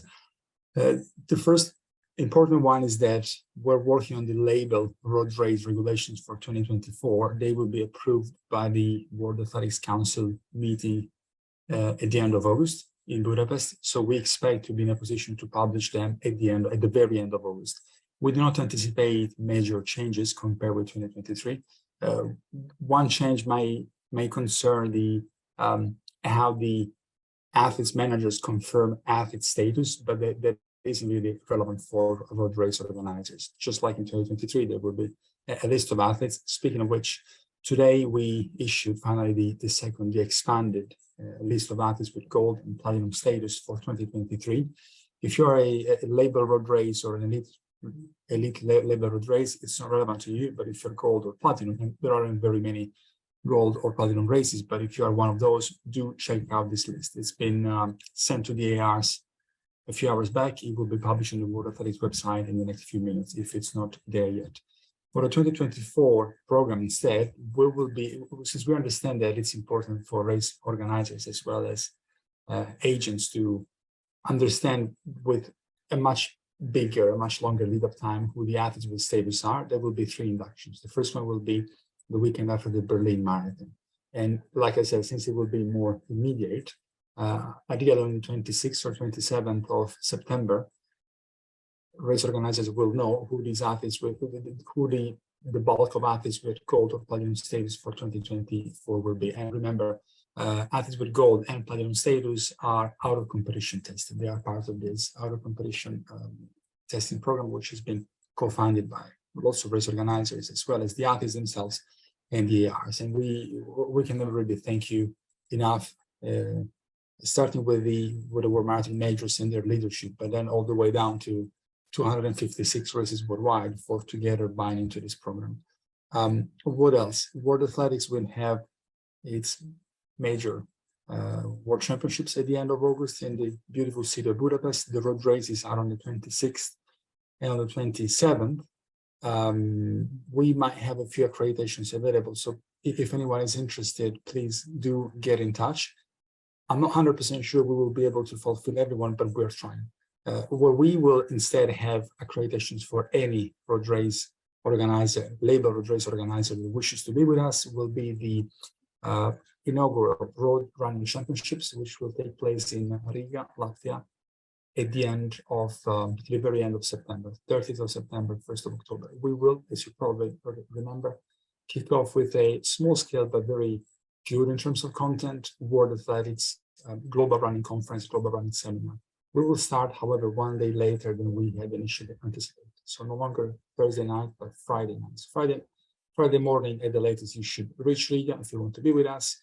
There will be a cocktail networking cocktail, then the whole day on Saturday, pretty solid content. Saturday night, opening party, and then on Sunday, we will be enjoying the races and the closing party afterwards. Finally, a quick note on the availability of the solidarity funds. You might remember at the heat of the pandemic, when certain races in certain parts of the world were not able to have international athletes from overseas, we devised a system by which labels could be kept if financial contributions were made into a World Athletics managed pot of money, which is there to fund elite distance runners worldwide. We did have a couple of calls with the community of athlete reps earlier this year, then it kind of stalled. However, we have to spend this money before the end of the year. So do expect this kind of opportunities. This money could be utilized to top up prize money at existing road races, or maybe we can establish a fund just like we did, you might remember this in 2020 when the pandemic hit, or at the beginning of the Russian invasion of Ukraine last year for the Ukrainian athletes. Chris, I believe these were the few updates that I had. I don't know if you want to get back on stage, given that I'm up next again. Thanks, Alessio. Thanks for those updates. I've got my picture back and delighted to introduce the almost final session, the second last session, which is you staying in conversation. Fascinating session this that I'm really looking forward to. Lulwah Binladin is joining us from Jeddah to speak about, so she's part of the Jeddah running community, and she's going to speak about breaking gender stereotypes, women's running in the Gulf region. Welcome, Lulwah. While Lulwah gets on stage, I should make amends for the title. I came up with the title, but then yesterday when speaking with Lulwah, we thought that calling it running culture in Saudi Arabia would be better. Because, you know, every country is specific, we shouldn't generalize. Right. It's Lulwah. Lulwah's logged in. Lulwah, can you turn on your camera, please?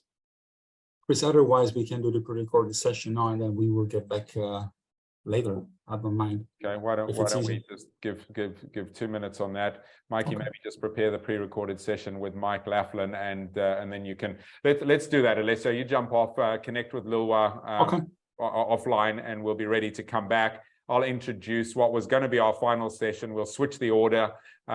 What brands want DEI in road races as a driver of value? This is a pre-recorded conversation I had yesterday with Mike Laflin. He is the CEO and founder, Global Sustainable Sport. He joined me from London. He's caught up in another conference today, but sit back and listen to this think about an 18, 19-minute conversation with Mike. Hello there, Mike. Wonderful to see you as always. Thanks for making the time in. I know what's been a very busy schedule for you to join us. Yeah, great to catch up with you, Chris, and thanks very much for the invite. It's great to hear how things are going at your end, and it's been pretty busy. It's conference season over here at the moment, so one to the other. Well, I've got a couple coming up this week, but no, really interesting. So thanks very much for the invite to participate, and let's get stuck into this. Let's get into it. And look, you've got a very relevant background, Mike. You used to work for the IAAF, as they were in those days. You're a runner yourself, and you know, been around the sports industry for decades, and recently started your new initiative, Global Sustainable Sport, which I think ties, you know, so beautifully into what we're speaking about here. And one of the things that you've done with GSS is you've created 7 pillars to try and help the sports industry understand and measure sustainability. And as we were talking about before we came on air, people tend to really focus in our industry and much of sport and other industries in environmental sustainability, but there's much more to that. And particularly it you know, dovetails into DEI. And I'd love you to just share with us a little bit about your pillars and the relevance of them to DEI.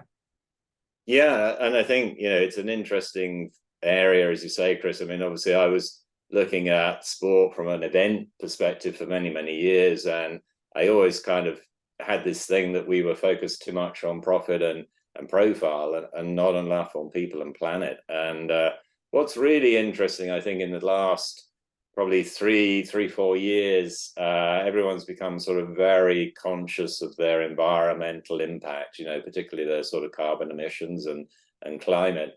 And so what we've witnessed is the word sustainability has invariably become associated with environmental. So a lot of people have kind of pushed down this environmental pillar. But for me, you know, sustainability is a very broad discussion, and I think what we've found is that because ESG, this environmental, social, and governance piece, has really come to the sort of forefront, particularly around businesses, and obviously investors are looking really at ESG portfolios. When you come down to define kind of how people measure and report on their ESG, it's looking very internal for the social. The social is more about what goes on within an organization and less so what goes on outside the organization. And so the area that sport is probably one of the strongest areas is participation. is not really covered by this kind of ESG framework. And so what we've had, or what I've seen a lot, is that people are really focusing on kind of these environmental aspects because they're easier to measure and easier to record, and actually ignoring really probably one of their core values, which is social. And actually, what I've really seen a lot is that particularly brands are beginning now to kind of really think about their social impact and trying to measure that program. I've been working with UNESCO on a project called Fit for Life, which is all about how are we getting people active. And there's this word sort of PEPAS, which I'd never really come across before, which is physical exercise, physical activity and sport. And so we've been working quite a lot with sort of academics around what does PEPAS mean? How do you define this? And how do you measure it? And we had a really interesting workshop with Adidas and Under Armour and Nike on a call talking about how do we measure participation. And they were saying that the problem they've got is getting data. So they do activations, but they don't know if they've had any impact because the data that's being recorded by governments is so different. So, you know, I don't know if you kind of go back to what is a physically active person? And I guess if you go to different countries, here in the UK, technically I'm physically inactive, even though I can run, you know, a 5K in about 21 minutes, because I'm not doing exercise 5 times a week for 30 minutes. You know, I tend to run 3 times a week and I get pretty fit on that. But so we've got this problem of definitions, how you define physical activity. But brands are really focusing on diversity, equality, and inclusion. You know, DEI, which has become sort of really front and center for them. So we've seen some really interesting programs that, say, Adidas have been running called Breaking Barriers, particularly around women in sport and particularly young girls in sport. We've seen similar things in Under Armour. I spoke with Lauren Hamlin a number of times. In fact, there was a conference a couple of weeks ago in London, which was all about women in sport. So it was really interesting to see a totally dedicated conference to women in sport. And it was great, really listening to, you know, how women in sports programs really progressing. I don't know how it is in Asia, but certainly here, you know, you've got cricket, you've got football, you've got rugby. Women's sport is, I mean, the BBC website this weekend is plastered with England versus Australia, and it's not men's cricket, you know, it's women's cricket, you know, it's dominating the headlines. So and in our sector as well, I mean, these, you know, the numbers of women have continued to grow in recent years. And, you know, you remember when you and me started running, you know, 70-30, 60-40, and it's now starting to tip in the other way. So, you know, again, coming back to what brands are looking for, you seem to be saying that, you know, our industry is already in a position to be able to bring these opportunities to brands, but probably not doing much about it, and many of them not having a really clear DEI strategy that they're able to articulate to brands. Would that be a fair assumption? Yeah, and I think this is what this is why I'm certainly trying to sort of present this idea that we've got to think of sustainability as an opportunity, and I think that you've got to think broad. You've got to understand that, you know, the social aspect needs to be up there with the environmental aspect, and you've got to keep your economics. So you've got to be economically sustainable as well as environmentally and socially sustainable. And where I think we're missing the big value, particularly in your sector, is that the social value is very, very ever recorded. You know, I mean, you know, UEFA have done their social return on investment study. I heard one in Western Australia was done around the city of Perth, and the social return on investment from sport. But how many mass participation events have you ever seen that come back with a social return on investment from a mass participation event? And I suspect very few, if any. Yeah. Yet for me, the idea of creating this framework to say, look, how can we help you become more sustainable. And we've had some fantastic examples, say from Binladin Stadium in Oslo, which is, you know, a major Grand Prix meeting, but had Noble as a sponsor. They had to transition from being the oil games into becoming, you know, what they now call the Eco Lighthouse Games, where they've transitioned to sustainable sponsors. And sponsors are looking for opportunities in this space. Yeah. And so, you know, the Adidas's and the Nikes are looking, where can we get social return on our activities? How do we measure this? How do we come into this? And so we've kind of created this idea of, we want everyone to become a champion of sustainability. And what does that mean? And so what we've done is we've created a framework. We said we're going to help you on your journey from being perhaps not quite so sustainable in your approach, whether it be environmental or social, to actually going through this program where you start from the planning stage and you come all the way through to a champion stage. But we want everybody to go on that journey. We want everyone to become a champion of sustainability. So it's an inclusive approach, where we want to all work together. So it's about partnerships. You know, I think the industry works too often in silos. Yeah, we're competing against each other instead of working together as an industry. I think sport has an amazing role to play in sustainability, and we should be using our platforms to promote sustainability. So races should be using their programs to connect with the participants and the fans to say, you know, sustainability is really important. How do we use this platform to do that? And the social aspect is core value for any mass participation event, you know, and I see some amazingly good projects at sort of grassroots level where they're really thinking about this. But very, very few people using the platform to promote sustainability. And I think that's a big miss for the sports industry. So I think there is potential here for that. But you have to see that as a view.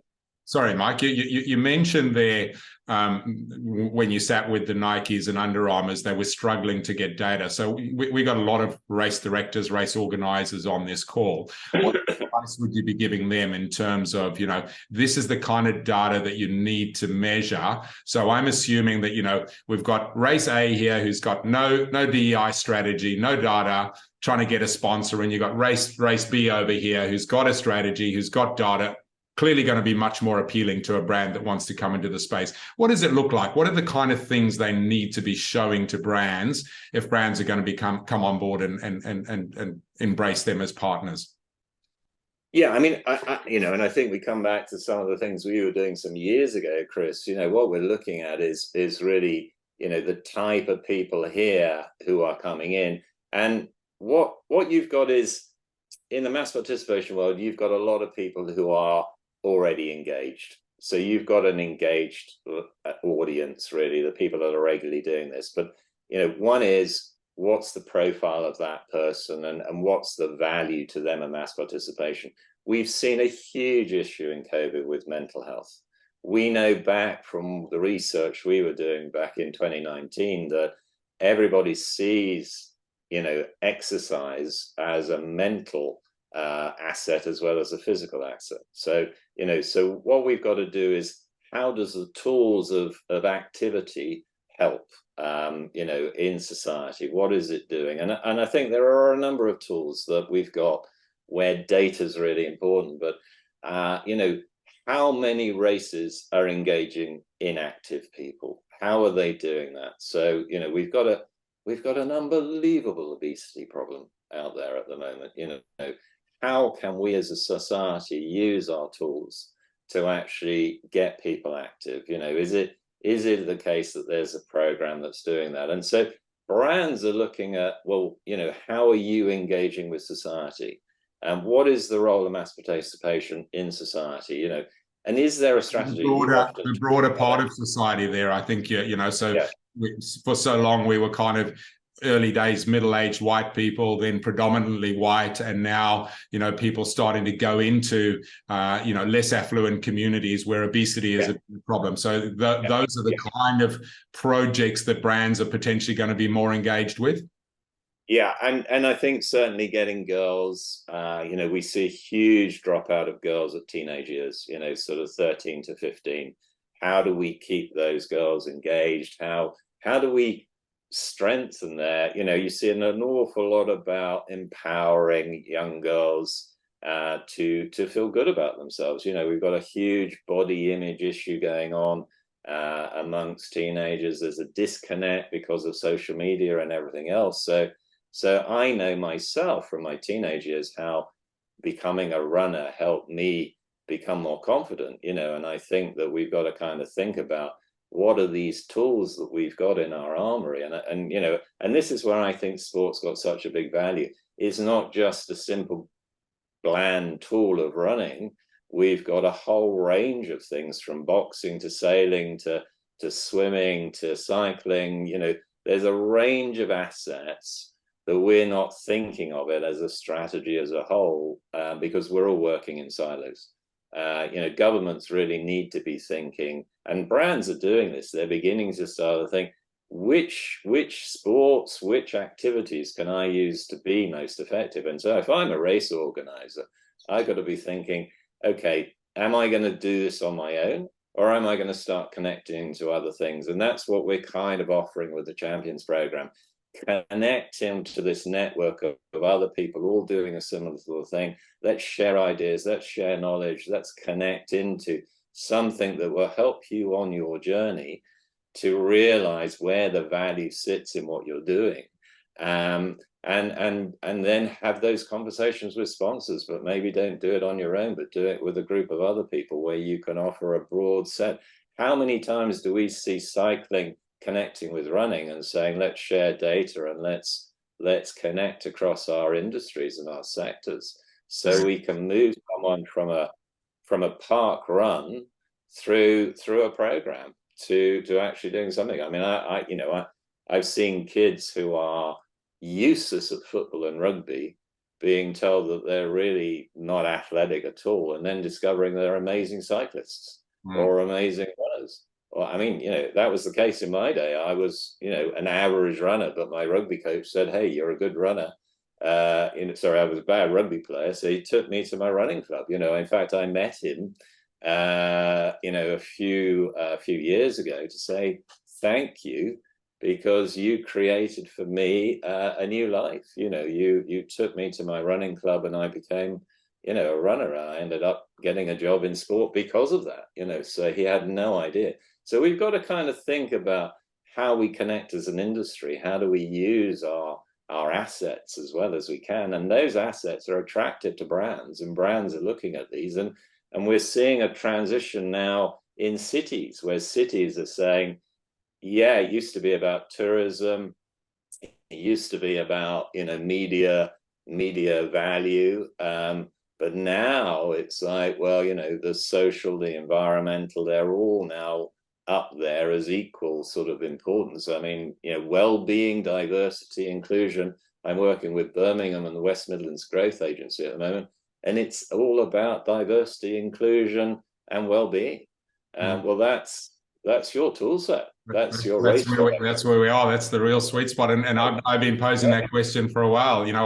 Are we in the race industry, or are we building health and well-being communities? And Great. And that's the data you need to be bringing to the table. You need to know, well, what is the value that someone's getting from participating in my event?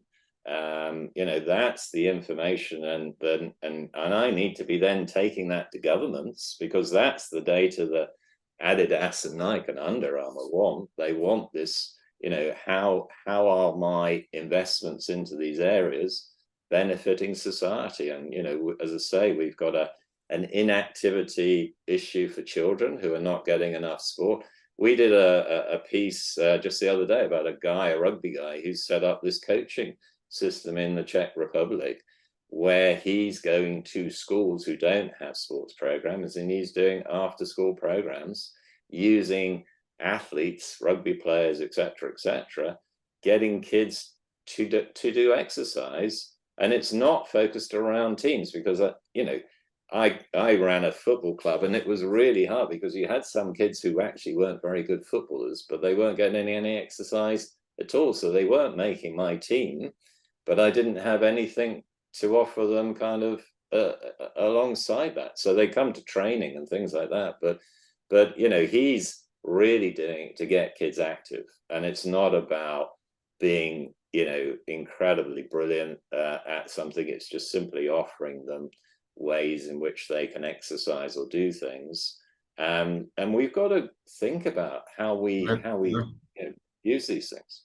Yeah, and that potentially an opportunity for our industry. We focus on race day, but how many people in those communities can we take on a journey, whether it's them starting up as walking and ending up running a 5K and participating in your marathon, and bringing a brand on that journey, so it becomes, this is the DEI strategy that I've got, and you partner with me as a brand, and we'll create that journey.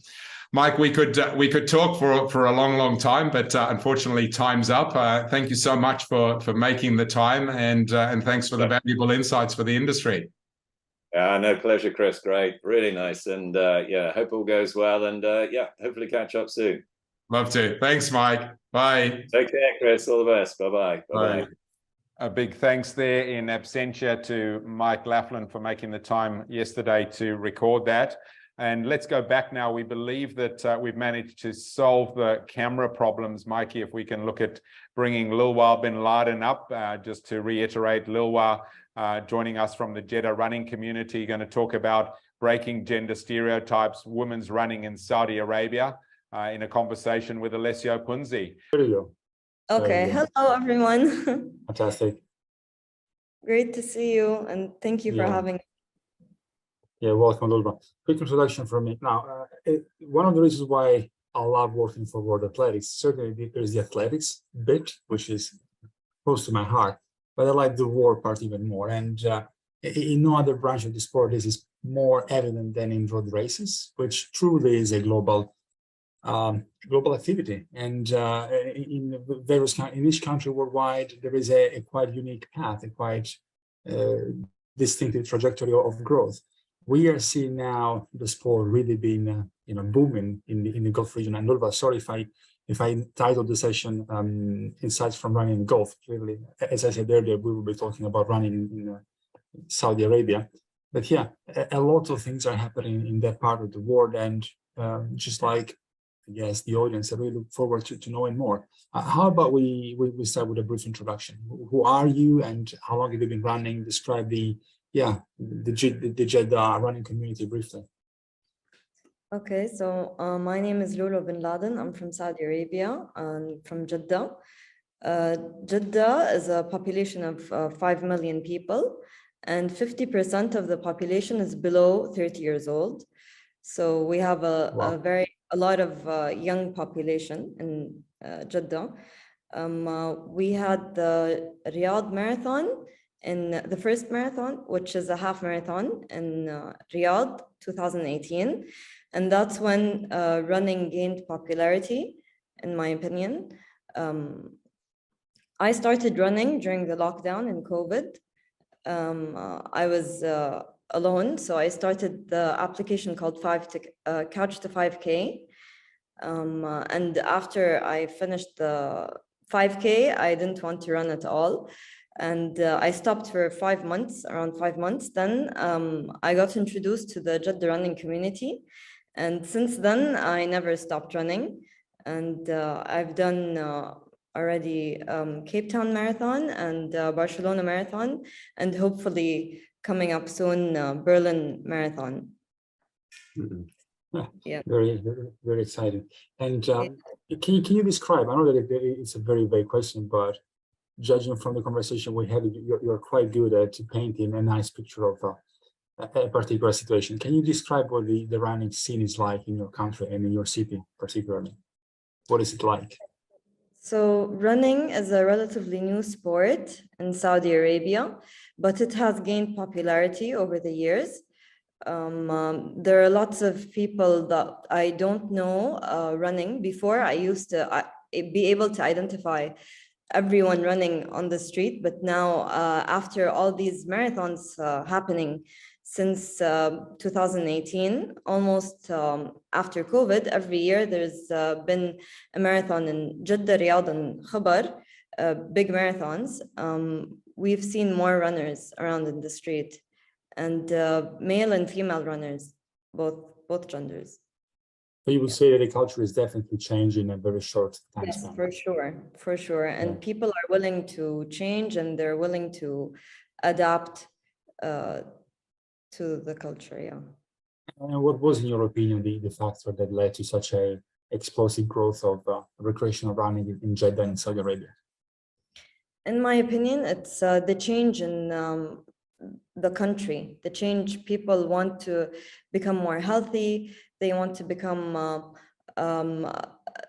joining the sports, and the government has been has a big factor in this influence in changing people's behavior, because we have the Saudi Games, which is an annual game done, and it's once a year, where there are a lot of people that join.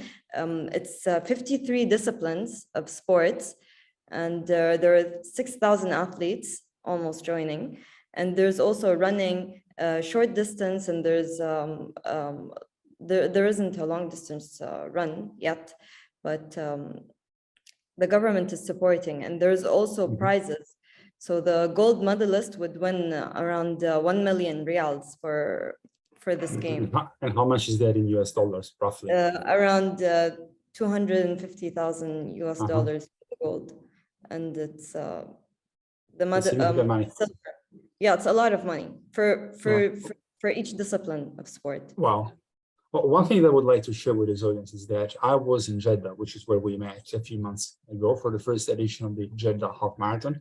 And certainly there was a very high prize money for the elite race. And in the elite race, you had Olympians and former world champions. So it was a very top-notch competition. But it was considerable prize money also for Saudi residents, for recreational run, for what effectively were recreational runners. Yeah. I remember a prize of 10,000 US for a very fit but recreational runner. So you think that is a motivator too? Of course, it's a motivator. And the country, Saudi Arabia, they really want people to join the sports and become healthy. And their aim is also to for Saudis to become elite runners and join world marathons and international runs, and probably win medals. And I can really see that, because they're really trying to help people and facilitate all these facilities and events. Yeah. So you said that the promotion of running as a leisure, as a pastime, as a life-enhancing activity is being deliberately pursued by the government. And then you also said that people are becoming more health conscious. Is there also a peer pressure element? In other words, our social media, I don't live there, but if you open the social media feed of someone like you, is it easy to find running content? I think so. There are more people now that run, and we also follow international people that are runners, and yeah, but a lot of people I know are not just into running, but also there are lots of people that are doing yoga teacher training, and they're into calisthenics, and in general, all the sports are being very, very popular in Saudi Arabia right now. Lulwah, from my tiny experience at Saudi road races, I've seen women running with a pretty diverse range of attire. There were women running in more, if you wish, Western looking clothes, and the other side of the spectrum, women running in more traditional clothes. Can you highlight for us how that works, what the culture is like? Yeah, because a lot of people have a stereotype about Saudi Arabia being a very closed country. Long time ago, when every single woman traveled to Saudi Arabia, she's supposed to wear something called an abaya, which is typically in black, but not anymore. They used to cover their bodies in it, and we still do that now, but it's not mandatory anymore. And now a lot of people still like to wear it, so we have adapted that into running.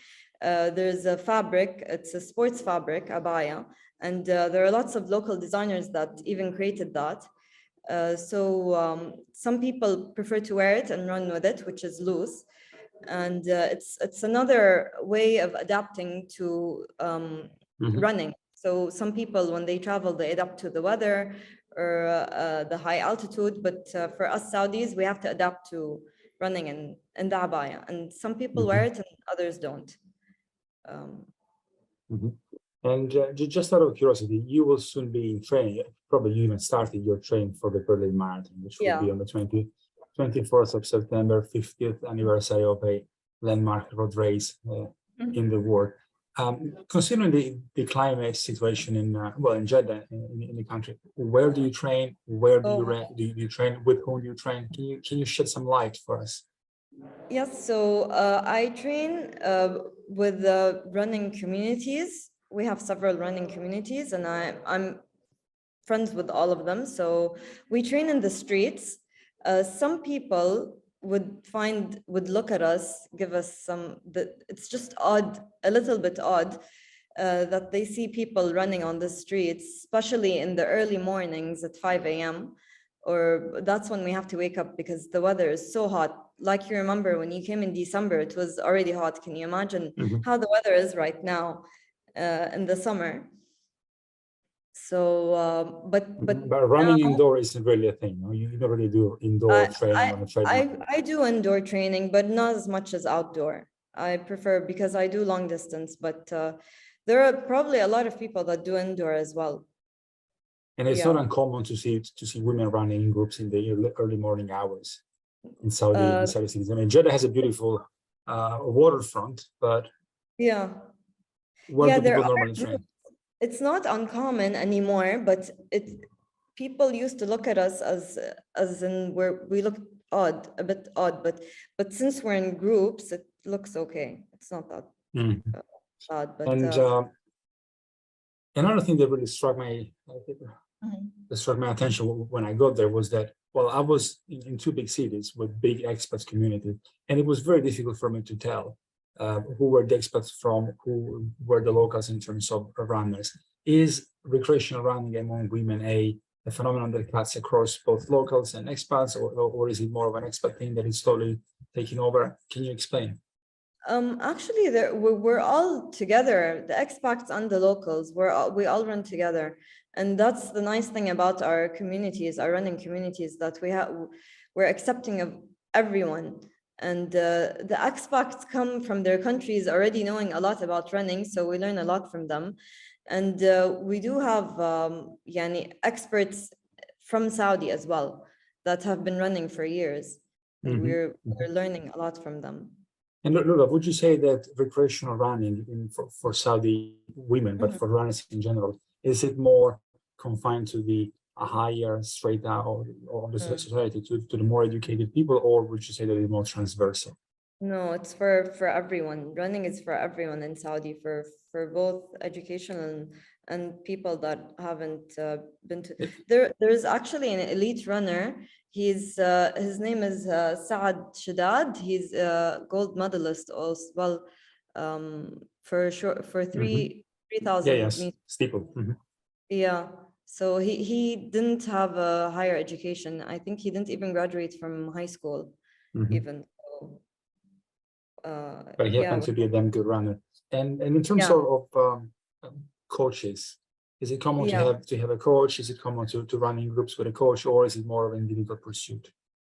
Well, it's actually, this is one of the challenges that we have in Saudi Arabia right now, since it's considered a new discipline.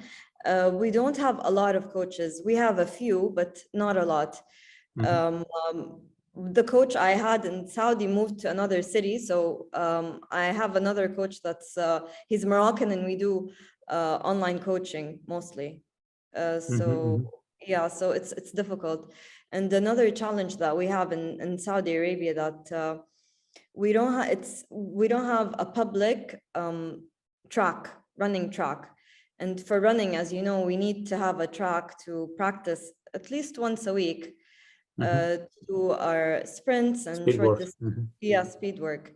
So we don't have a public one, but our government announced that they're building a lot of sports facilities in the upcoming years. But just right now, we don't have something accessible. But if you consider what you said earlier, that in a city of 5 million, half of the population is under 30, that is an incredibly valuable investment that I believe any government would make. Yeah, right. Because it is the most democratic and accessible way of entering a sport, running.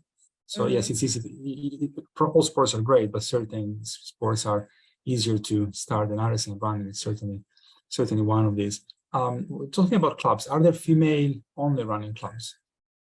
Mostly there are mixed running clubs. So there are 3 running clubs in each major city of Saudi Arabia. So they're around, and there's small running clubs in small cities. But there's one in Riyadh, the female-only running club. It's called The Click. It's run by a female from South Africa, and she does once a week running on a weekend. A Saturday is a weekend. So she does a 5K. Yeah, our weekends are different. She does a 5K run walk. So it's for some females find it difficult to run with males. So they find a safe place to run. And even if they don't know how to run, they're more than welcome to run and walk. And it's a nice group to help people join. Women-only gym are commonplace in many countries, at least in the part of the world that I live in. It's not uncommon to find them here as well. And where do you see this movement going, say in three to five years' time? Do you see it growing further? Do you see recreational runners like yourself doing more races abroad? Do you see more races being born in Saudi? What do you see as the future? Yes, of course. I really see this running is going to be a huge part of the movement in Saudi Arabia, especially with now we have there's called Mahad Academy. It's part of the Sports Federation. They're recruiting a lot of young athletes. So anyone below the age of 20 would go, and they would train them to become like athletes. And they do have a running segment, and they take them to training camps abroad, and they even hire international coaches to move into Saudi Arabia and teach them how to run properly. And a final question. That's really going to be what? And is trail running, running off-road a thing in Saudi Arabia at the moment, or not yet? Yes, it is. There's a group also called Hijaz Ultra, and they do weekly trail runs in Saudi. We have a lot of mountains, but obviously it's not like Switzerland where you can see a lot of greenery. We do have high altitude in some cities, but it's not the same in Jeddah where I live. Beautiful. Look, Lulwah, I would really like us to continue the conversation, but we have to wrap up. We've been going on for more than 2 hours and a half. I really look forward to crossing paths again with you at some road races globally, or even back in Saudi. Thanks for being with us today. Thank you so much for having me. It was a pleasure. And keep being a great ambassador of this very accessible sport in your country. Thank you. Take care. Thank you so much. Goodbye. Thank you, Lulwah, and thank you, Alessio. What a really interesting conversation. I had an incredible experience myself. As Alessio said, one of the wonderful things that we have in our industry is the opportunity to travel. And I was very fortunate to be invited to Riyadh by the Saudi government about 4 years ago for a 2-day conference on some of the facilities that they're building, and just incredible what's happening in that country. So the facility is called Sports Boulevard, and it's 100. I just quickly reminded myself during the conversation, 135 kilometers of park in a linear sense, 4 times the size of Central Park in New York, 4.4 million square meters of green and open space. And I think it's 40 or 50 individual sports facilities. And I'm certain that one of those is going to be the track that Lulwah alluded to that doesn't yet exist. Incredible, enormous project, a massive willingness to make the Saudi population active and healthy. And again, you know, this reinforcement of the role that government has to play in our industry around the world, where you see governments starting to embrace the ability for mass participation to impact the health and well-being of their citizens. And that certainly is a great example. That's pretty much a wrap. Thank you for staying with us. It's been, we know, a long 2.5-hour show.